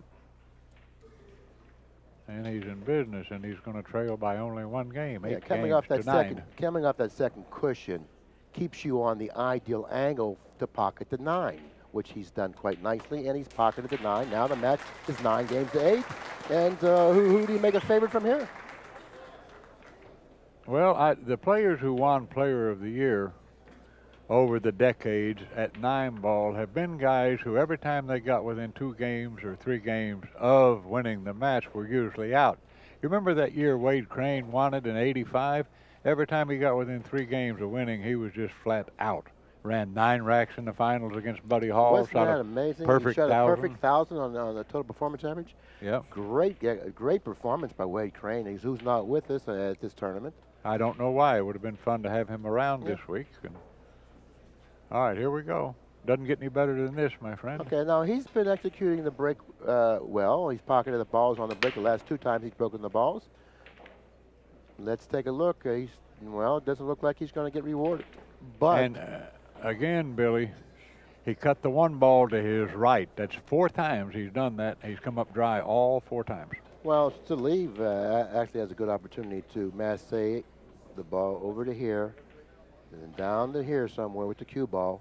By the way, let's speak about that particular ability of his. The European and Asian players masse better than the American players. Of course, they have a little billiard experience. He has to be careful not to hit the 4 ball. That's want to masse exactly it. Right. That seems to be the problem with this shot. Let's see how well he does with it. Okay.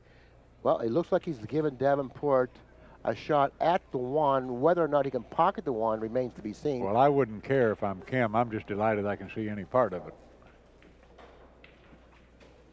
But he's approaching this like he can make it. Well, I don't know. Now he's shaking his head and grimacing a bit, so I don't know. Now, if he cannot make it, but he can hit it thickly, he could knock it down behind the 7 and 8 ball. Just 2 natural rails and just try to put the cue ball in the end rail. Or a shot I like here, Billy, if he can't hit that much of the ball, I like banking this ball up here and the cue ball here and right down on this end rail. Well, that's an excellent shot if you can execute it well. How about this shot here? How about just banking the 1 cushion down this way? Well, that's what I said to begin with, behind the 7 and 8. Dragging the cue ball over here. Yeah. He's shooting at this like he can twist it slightly and make it. Now, I like him to make the ball if that's his selection. Now, that's excellent speed, by the way. It appears to be. Nope. Absolutely. Well, it's good enough, I'll tell you that. And he's ended up just about ideally for the 2, considering the position of the 3 adjacent to the 2. And now actually the 4 near the center of the table. The 5 in the upper left-hand corner, the 5 to the 6. It looks like he has a lot of accessibility from the 5 to the 6, and then from the 6 to the 7. I'd say that he's out here, Grady. Yeah, he's in pretty good shape. Barring any unforeseen things happening here, like a miscue or a ball skidding, I would believe it's safe to say that he should run out here if he stays focused. But I like what he did there. He's saying to himself, if I mishit this slightly, would I rather be a little short or a little long? He wants to make sure that he doesn't have a problem. He's considering playing position for the 3 in the side pocket, and I like that. No possible way to mess that up. Oh, inside English? No, you just float the 2 in the corner. Yeah, well, inside English, put a little inside, stay below the 3. I don't think you even need inside. I think you just hit it easy like that. Oh, for that side. Yeah, right. right. I didn't think he hit the ball that thick, well, you know. Nothing can go I thought wrong he was there. thinner on the shot. No, I mean, I really like not. what he did there.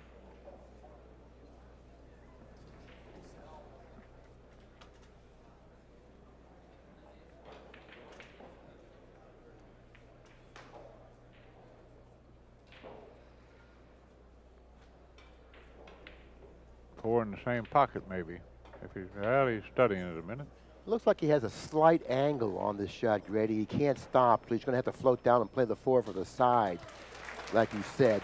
And this shot isn't a routine shot, you know. He has to hit this with real good speed, and it's not easy at times to judge the speed of this particular shot. If it lays like that, I might consider going down to the end rail and back up. But there's a lot of ways he can do the this. 5 might be in the way for that. And it looks like he's going to have to play halfway down the table. And that particular type of a shot doesn't play routinely, not at all. He's got some problems with this shot. I mean, I agree he should be able to execute this particular shot and run out, but he doesn't have to. Very, very big shot in this rack right here.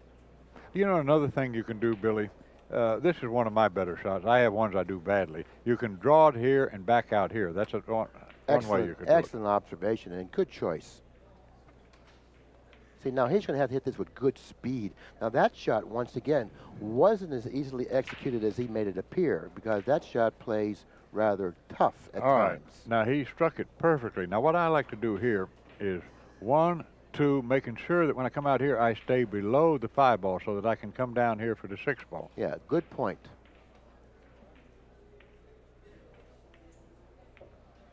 Ideal angle. He does, well, it's a little flatter than he wanted it, but he does have a good angle to draw the ball up table. Well, he'll hit just before the left-hand side pocket, and his left-hand English will bring him down long towards the 6 ball. Now, he cannot run the risk of coming too closely to the side pocket here. He has to stay away from the side. Right. Hitting that diamond is perfect, like so, and come down with that English. Nice shot. Nice shot. Very nicely executed. Now, do you like going between the 8 and 9 here? Or there's multiple options here. I can see 3 or 4 ways. Here's what he can do. He can shoot the 6, come to this rail and stop for the side, or continue up for the corner. Wherever he feels more comfortable with, that's what he'll choose.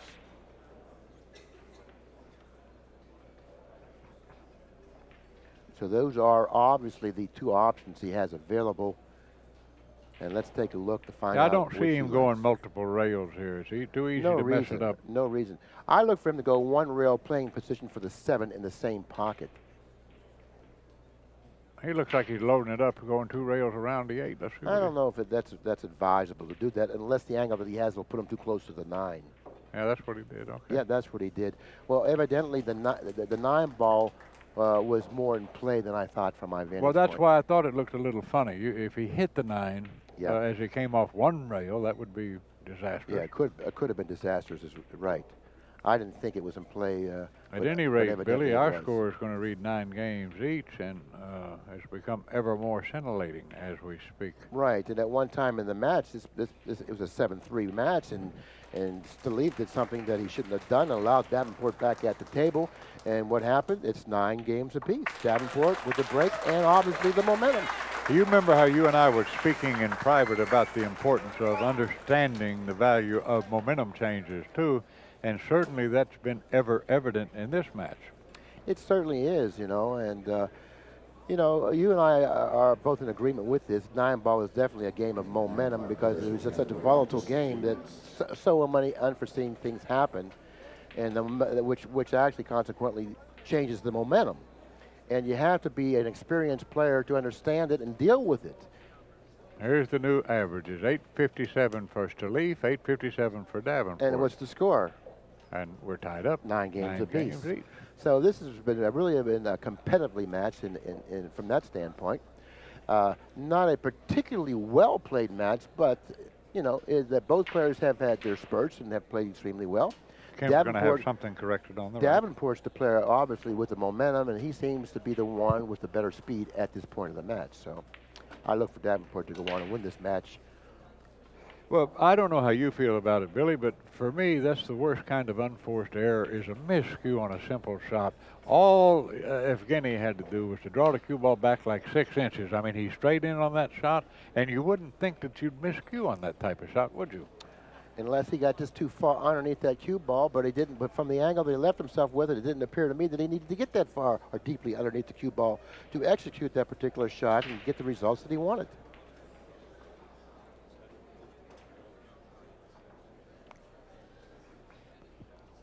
All right, we're going to re-rack them once again. Well, this is 2 out of 3. It's a rather short race, but I guess that's just the nature of the game sometimes, you know. Yeah, you have to well, race to especially here in autumn, or fall rather, at the U.S. Open.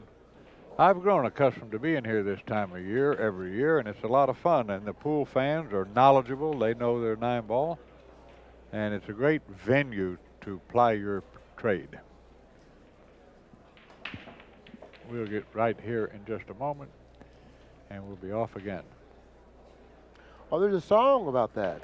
I love Newark in spring. How about you? You know, Buddy told me. Oh, it's Norfolk. I love Norfolk in spring. That's How a about cute. you? Well, wait a minute. Let's see the break shot here. Oh, corner ball. One on the side. 2-ball resting against the side cushion. Here's the 5 and the 6 in a sandwich in between. The cue ball is sandwiched in between both the. I believe it's the 5, isn't it?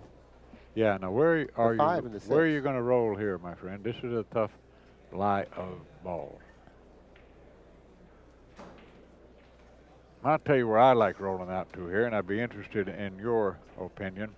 I like rolling right here. I do too. Right there. And dare him to bank at it, or it's not such an easy safety. No, but I want to get it close to the cushion when I roll out there.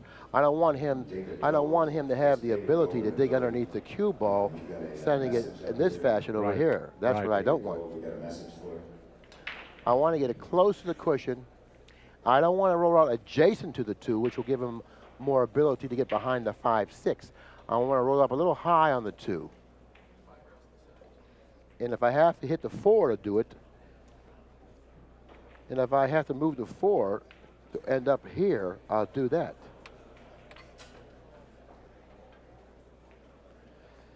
Well, he's going to take a second thought about the whole process. Obviously a very critical point in the match. Now, by the far right-hand, or far left-hand corner, rather, I don't really like that. It gives Stalev too many options. That's where I want to be, right where his cue stick is now. I like that, too. And in order to get there, you have to move the 4 to get there. So when you move the 4, you have to be careful where you move the 4 to. Well, I like that, too, because by moving the 4, that removes a big ball that I might be behind after he plays safe. Yeah, that's another great point that you brought up there. You must be very rested. Well, I did sleep well last night. Well, he didn't move the 4. Motel 6? You always get a good rest at Motel 6. Isn't that the advertisement they have? No, I stay at the Wells. No, isn't that the advertisement? You know? Oh, yeah, I guess it is. Tom Bodette. Yeah. We'll leave a light on for you, but there's one where you get a good night's rest. What is it, Holiday Inn? I don't know. No, it's one of those places, but let's forget about that anyways and get back to the match. Well, it's 9 games apiece. I'm surprised that Stalev is letting him have this. I'm going to take the safety route and try to put the cue ball. Well, I'm going to send it one rail towards the 8-ball is what I'm going to do. But being frozen or closely to that side cushion, he may have a problem sending the cue ball toward the 8.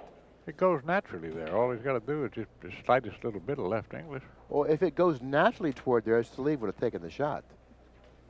Well, I promise you it goes naturally there. I would bet a lot of money that I could use a level cue and get it long enough to hit the 8 or scratch. Oh, scratch with a level cue from there? Yeah. I don't think so.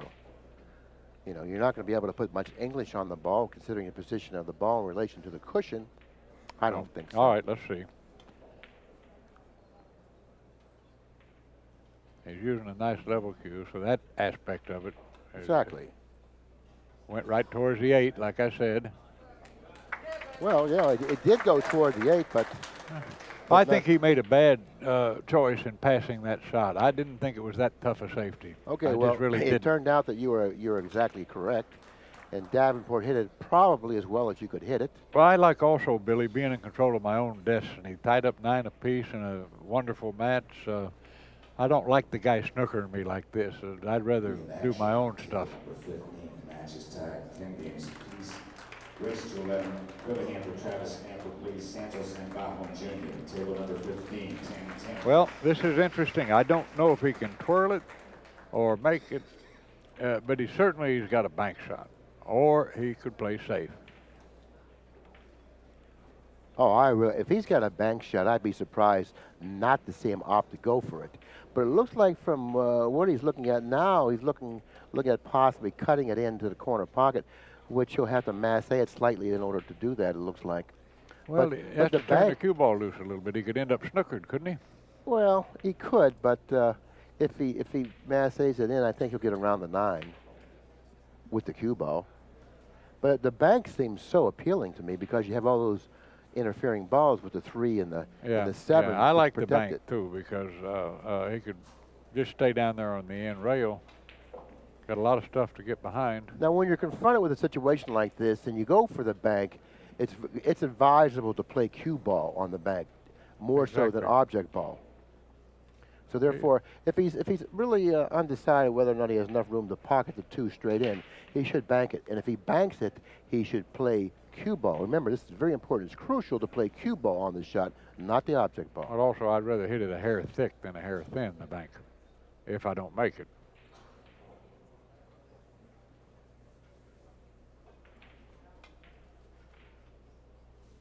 Nice shot here. Nice shot. Now, he didn't play cue ball with the bank. Do you see what he did? He didn't play the cue ball with the bank. That's why I said a hair thick, too. The cue ball stays on the end rail. Exactly. You had to play cue ball with that bank, which actually gives you a better chance of pocketing the bank. Now, look at this. This is about as big a blockade as you could ask. He's got a 5-ball wall to put the cue ball behind. Right. And the way Grady sees the shot is contacting the 2, going 1 cushion down this way, putting the 2 balls somewhere over there, you know, and that's the way the shot should be played. And he's directly behind all 5 of them, practically. Right. He had a lot of friends, allies, if you will, working for him on that particular shot. He took advantage of the layout, but stemming from Davenport's inability to position the cue ball off the last shot. You had to play cue ball on that shot. It was crucial, particularly with the score being 9 games apiece. Oh, of course. Yeah. You know, it was really a crucial shot. Well, he's in a tough spot here. You know what I like here, Billy, and I don't know if he'll do this or not, but I like going, if I can get the telestrator here. Well, all right, I like going 2 rails. All right, he's going to go 1 rail. All right, I'd like to hit his right side of the 2 ball if I'm going to do that and try to come back down the table. It's so hard. Like this. Good hit. Like this. Good hit, but it's so hard to, you know, to guide that accurately or to hit that accurately, considering the distance and the amount of masse they had to put on that shot. I thought he did particularly well with that shot, considering you know the conditions that he was in a bad spot. Yeah, terrible spot. Now this shot here, all you can do is make it and try to pretty much stop it, but he's got to cut it slightly to his right, and sometimes in the heat of battle, you'll make this ball and cut it a little more than you meant to, and you go behind the 6 ball a bit with the cue ball. Yeah, but once again, I think that you have to hit the fullness of the ball. In this particular shot, you really have to play the outside, the left side of the pocket. You have to try to stop the ball, hitting it in that fashion, making sure you don't overcut it. And then he did that, and he undercut it. But he shot it the correct way, and actually he got rewarded for his way of thinking. He didn't pocket the ball, but he did get rewarded because Davenport's at the table. Here's the shot I like here, Bill. 1 rail with a touch of English, cut it this way, and try to have the cue ball end up right in this area here. That's the kick I like. You mean hit before the side pocket? Hit here. Well, I thought he could hit the other side of the side. I don't think he can hit the other side. Maybe that's not available. All right. I think it is. Maybe I'm wrong. Let's see. I'd hit it just a nice slow medium speed. Well, it looks like it might be with the way he's addressing the shot, but the way I look at the shot from my vantage point, it obviously is. Look, he's putting his finger on the rail where you said. I didn't think it was available.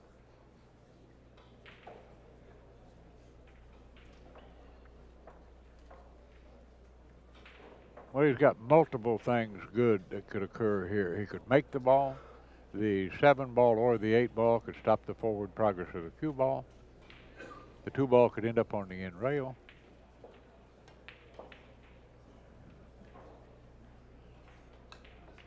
Well, he hit it too thick, and he still might get away with it. You never know. Well, he didn't leave a shot. He didn't, but he's not going to like it when he gets back to the table. I don't know. This is not as easy a safety as it at first looks. How do you play this safe? Well, this is an easy safety. You have to hit this 2-ball thinly, sending it over here, cue ball down here. I mean, he's got a lot of protection. Well, even that's good. That might even be better. Well, I twirl this, if I can, around the 7-ball. Go down to the end rail. I'll show you what I'm trying to do with this. I'm trying to twist it like this. Hit the 2-ball where it goes to the rail and comes this way, and the cue ball here and up here. That's what I'm going to try to do with it, even though it's difficult. That's if I can reach it. And if he can twirl it enough. All right, like this. Now, this is a very difficult shot to execute with accuracy, simply because of the amount of elevation that he's putting on the masse. Makes this shot seem, to me at least, that it's going to be very difficult to control it. Going this way, the side pocket's in the way. You know, to go 2 rails, and to go 1 rail is no good. If I go into the way that he went there, I'd go 3 rails long. Well, if he goes to the masse, he's going to really have to dig down and masse it, and he's going to have little control over the action that takes place here. Well, I showed you the action I would be striving for. Let's see if he achieves that. I think it's his highest percentage way.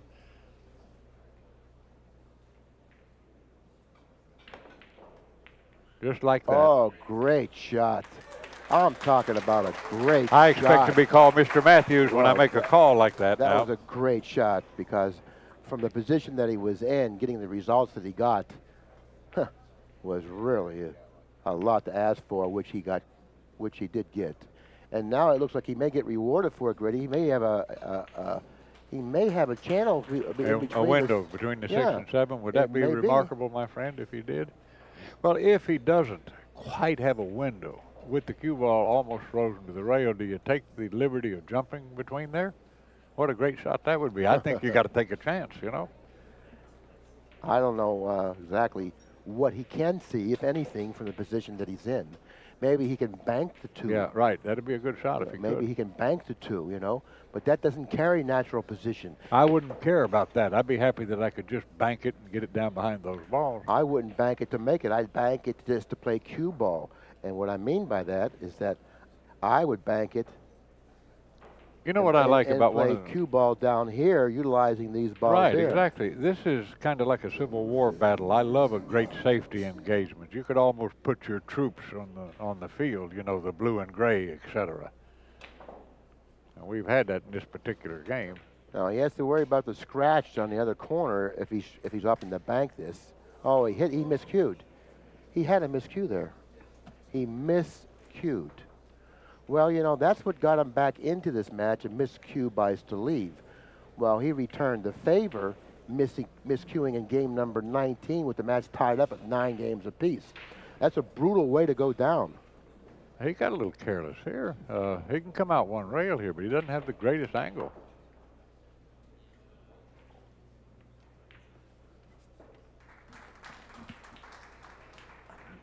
Now again, does he have to cut this slightly, or no? I think he's pretty straight in, so he's going to be all right. That's a good shot. Now the 6, 7, 8, 9 should be a foregone conclusion, pretty much. Well, my friend Marty's going to join me in the booth. He's an impressionist. He's going to be at the roast as Billy takes a short break. What a time to have to go to break. Well, I'm just glad to see my old friend in such good health. Oh, do you believe that, ball, Marty? He's missed that ball. Well, you know, we talked about the momentum changes and so forth, and he just hasn't played fluently the latter half of the match, has he? No, he certainly hasn't. Kim fortunately has, but at a worse point, really, miscues, and it's not. Luckily, it's not going to come back to haunt him here. Yeah, he's in pretty good shape here. Now, I like drawing this, and I don't care to be perfect. Just make sure I don't scratch. That's all I really care about. Yeah, it's not deep enough where you can just hit it thin. And he hit it perfect, 2 rails straight out. I think he's okay. He's okay. Not even close. He's going to shoot this 9 ball quickly. Well, And you know he's going to hit this like early. He's going to jack up a little bit. He's not going. He does not. Kim doesn't roll these balls in. I don't blame him.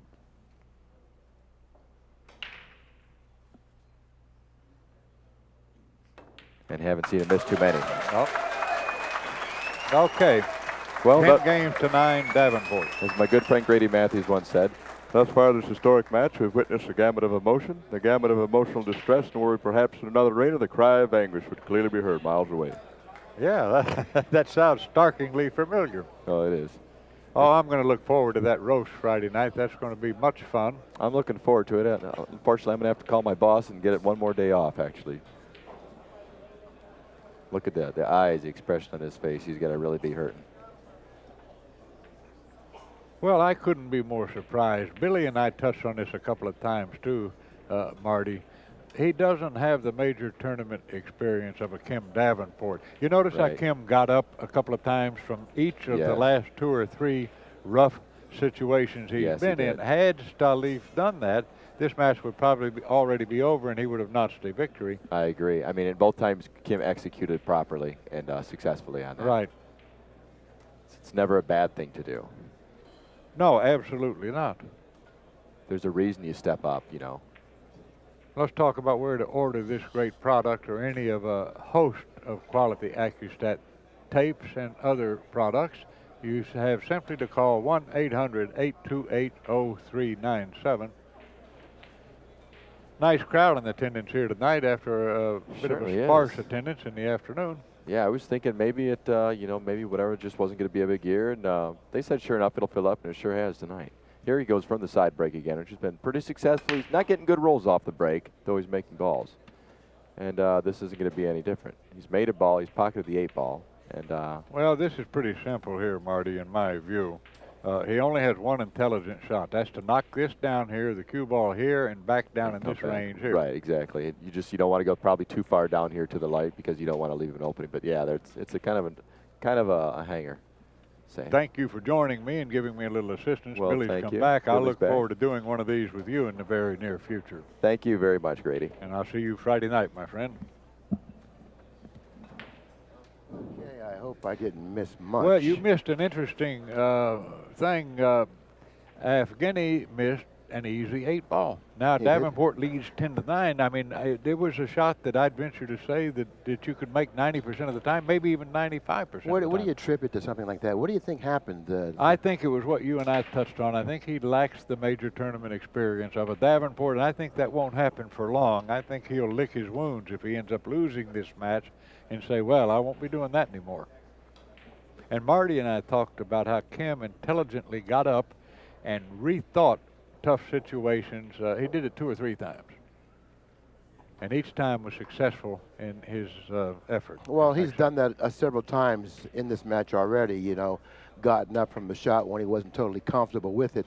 And I think that's an excellent point to bring up. And I think that on Davenport's part, that's a very good trait to develop when you play pool. The problem here, Billy, as I see it, is if he thins the 1 ball, he's got to worry about hitting this 6. Yeah, he certainly does. And if he makes sure he doesn't hit the 6, he knocks the 1 on the rail there like he did and leaves some kind of shot. Well, it's not the easiest of shots, considering not only the distance that he has to shoot the 1 ball with, but also he has to shoot over the 3 ball, and it's going to hamper his bridge somewhat, and it's also his ability to shoot the shot and hit it accurately. See what he's looking at. I like this. I would just try to make the ball. I wouldn't try anything fancy, as little elevation as I could possibly get. I might consider rolling this ball rather than punching it. Well, he's going to punch it. He doesn't like to roll balls, but he risks ending up behind the 5 ball if he does that. Well, I agree with the way he's shooting it because he's going to shoot it with the speed. In the event that he misses it, he doesn't have to leave a shot on the 1. If you roll it, Grady, if you miss it, chances are you're going to leave a shot on the 1. See, now he hit it with the speed where he doesn't really have to leave a shot on the 1 if he does miss it. And he didn't. And that's what happened. He played the percentages. Well, this is the kind of thing that happens when you miss an easy 8 ball and you miss cue with a shot where you're close to the object ball and you only have to draw the cue ball back a few inches. This is the sort of thing that happens. Now, here, I'm going to give myself a chance to win or get out of this. I'm going to take this kick shot here, if the angle's available, and just try to kick it and make this or make the 1. If he can't get in there that deeply, he's going to have to select a different route. Maybe go down to the end rail and into the 1 ball. He's calling Scott Smith for something. I don't know what. There's no reason to watch a hit here.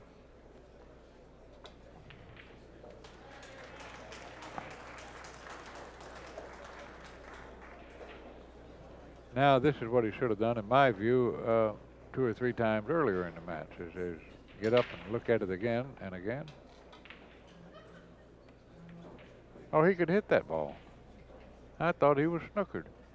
You know, this is going to turn into a very, very exciting finish here, it looks like. It's 10-9 now, and it looks like it's quite possible to end up hill here, Grady. Yeah, now, do you like thinning this and giving yourself a chance to make the 3? He's in a bad spot here anyway. He could kick at this. It's tough. It's tough, you know. He could. His other option is to kick to the right side of the 6 ball. But it's not easy to put left English on the cue ball because the cue ball's on the rail. Why can't he kick underneath it? Well, like that's what I'm talking about.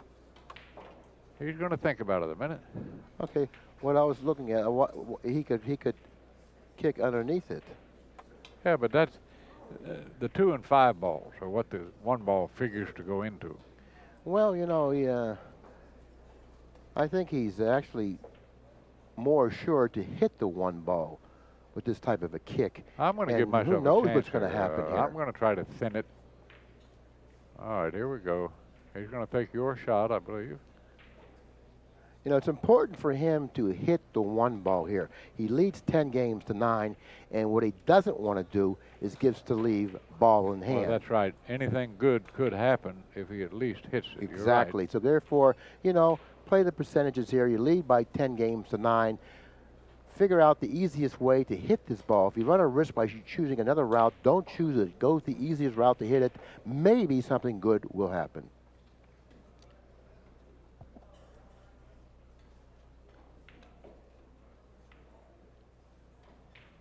He's hit it with a good speed to get behind the 8 here, it looks like. It looks like he does have him behind the 8. Or, excuse me, is that the 6? Yeah, that's the 6 ball. Now, he can twist this and go rail first.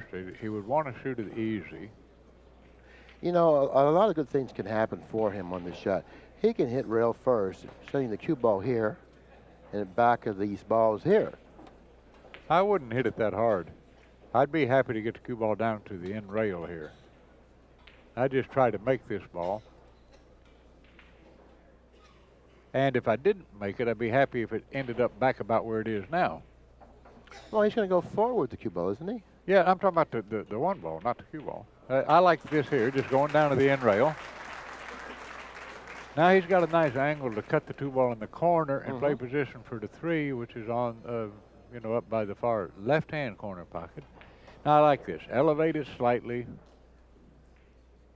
and just make it in the corner. Watch out, watch out. Billy, we talk about that until we get sick of it. Every one of that type of shot, when these pros miss, it's always struck on the thick side. It's never overcut. Well, this is the shot that'll tell whether or not he's going to win this match on this particular game. Hitting a 2 ball thinly, coming right straight up the table right here. Now that's the shot. He has to hit takes a thin hit, and you have to hit it easy. Very thin and very easy. Nice shot. Exactly the way you described it is exactly the way he executed it. Well, a lot of times I get up-and-coming players that ask me how to play a shot like that, and I explain it in that fashion. If you hit it too thick or too hard, the cue ball dies, and it's impossible to get back up the table. But the key to that shot was brought out by you. You said you have to hit it thinly, and that's exactly what he needed to do, and he did exactly what he had to do, and he's gotten himself in an ideal position to win this match. Now, he's getting up from this a minute, and he's saying to himself, as he should, is there any way I can mess this up? The only way he can mess it up is to get behind the 5 ball. So I'd go 2 rails, making sure I stayed underneath the 5 ball. High ball, maybe the slightest little bit of lefting. Oh, between the 5 and the 3, 2 just rails. Right, just like this. That's what I mean. Yeah. Yeah. Okay, now the 6 ball is the ball that he really needs to be concerned with, because that seems to be a problem ball. Yeah, he does not want to play the combination. No, he doesn't. No, he doesn't. Now he's going to have to go underneath the 5 because he's got to cut the 4 slightly to his right. And he doesn't want to be exactly straight in on the 5. He'll punch it over to his left and underneath the 5 ball. Just like this. Okay, he doesn't want to get straight. Now, he doesn't really, well, he has an angle, Grady. He does have an angle that'll take him this way. Yeah, here, I like that. Okay, but that shot doesn't play routinely, particularly when the score is 10-9. Things seem to play a little more difficult. Well, you know what I do with this shot, Billy? I'm going to make sure I make the 5. If I don't get perfect on the 6, I could bank the 6. I could play the combination. I could play safe. I got a lot of options. Now, once again, he's gotten up from the shot. Well, I love this in Kim Davenport tonight. I think this is the consummate professional. Yes. Every situation's a little different, you know, fraught with peril, as we're prone to say And here at ACCUSTATS. And as you learn to play this game, so often your peers tell you, or people tell you, listen, if you're not totally comfortable with the shot, get up from it. And that's now, exactly you know, what he elected does. to play the combination. And given Kim Davenport's style of game, I certainly cannot fault his choice. Well, it looks like the 7 ball may be deeper into the pocket than I believe it is. Well, I wouldn't go rail first here. I go ball first on the 7. Sometimes I go rail first, but not here. Like that. Good shot. Oh, he hit that really nice. Are we going to do an interview? Okay, we'll do a short interview. That's assuming Kim runs these last 2 balls out. Okay, it looks like he's going to win this match. And what an exciting match it turned out to be, Grady. I mean, he fell behind 7-3. You know, he was really, it looked like he was against it at 7-3. He took that break that you advised him to take. He came back. He got the opportunities that he needed. He made well with his opportunities. I mean, he won a pretty tough match to win here. Well, I think his experience in the larger main part of the things, in the great scheme of things, won him this match. I mean, Stalev has nothing to be ashamed of. He just made a couple too many unforced errors. Yeah, it looked like at the latter part of the match, Grady, Stalev got a little weak there, and he made a lot of really unexpected errors, you know, that he didn't figure to make, and gave Davenport, a player of Davenport's caliber, the opportunities he did at the end of that match. He wasn't going to win that match. Davenport, on the other hand, took advantage of the opportunities, played extremely well at the last part of the match. Very unlike the beginning of the match when you said he was a little lethargic because he really woke up a little later than he should have. Right. And he didn't get himself into this match as quickly as he should have. Well, but, he did everything that we suggested a great match. professional would. Yeah. He composed himself. He took a short break, had a talk with himself. He settled down and actually played very championship 9 ball for the latter 2/3 of the match. Yeah, and I thought that he showed a lot of grit. I showed a lot of grit, and a lot of the experience of a Kim Davenport in this particular match definitely showed up. I like the way he handled himself. He was very composed. When he wasn't comfortable with the shot, he got up from the shot. Well, here comes Kim now. You need to put that headset on, Kim. Anyway, let me back away here and give you some room here. I got to ask you a couple questions about this match. Okay. Okay, now, it was 6 o'clock and you had a match at 7 o'clock. You walked into the arena. Not too many people here because it wasn't match time, but yet you looked a little like you had just woken up. And I mentioned to you, I said, now's not the time to wake up for a match, Kim, and you agreed you have to wake up at least 3 hours before a match. And I don't know why this happened, but anyways, you looked like you were a little lethargic at the beginning of the match. You really weren't into the match because you couldn't get yourself going. You fell behind 7-3. You took a break. You came back. You looked like you were freshened up. You had a lot of energy at that time. You took advantage of the opportunities that were given to you. Your experience showed up. I like the way when you backed up from shots, when you weren't comfortable with them. I think your experience won the match for you there. Yeah, I think so. I'll tell you what, lately, this whole year, it seemed like I've been coming from behind and winning matches. So it's, you know, I don't ever feel like I'm out of the match. I know that when I'm playing. Right. So, and I was a little bit, I know I was yawning a couple of times. I don't know what that was all about. I get up awful early. I go to bed early and get up early. So Maybe I'm still on West Coast time, but I'm feeling fine. You know. It was a great match, you know. It looked like Stalev got a little weak at the end of the match, and you, on the other hand, took advantage of the opportunities that were given to you late in the match. You showed a lot of grit and determination and won this match with your experience and your ability to come from that type of a deficit to win a match, and not too many people can do that. Yeah, it's pretty hard to come down. You know, I think he had me 7-3, and then I made a little run there, and then it was like 8-5, I think, and then 9-5, and I really told myself just one more shot because the balls were opening up on the break, but I wasn't breaking too well. And I know if I catch the other side. We noticed. I said that 2 or 3 times, Kim. Every time that you cut the one ball to your left a little bit, you made balls. Right. When you didn't, you came up dry like 4 times. Well, I was afraid of going to cross side and scratching the other side. So right, I tried to draw it down and get past the side, and if it goes in one of the corners. But we thought you were the consummate professional. I suggested to Billy that maybe you ought to take a break when you were down 7-3. You did exactly that. You composed yourself, you came back, and you got up.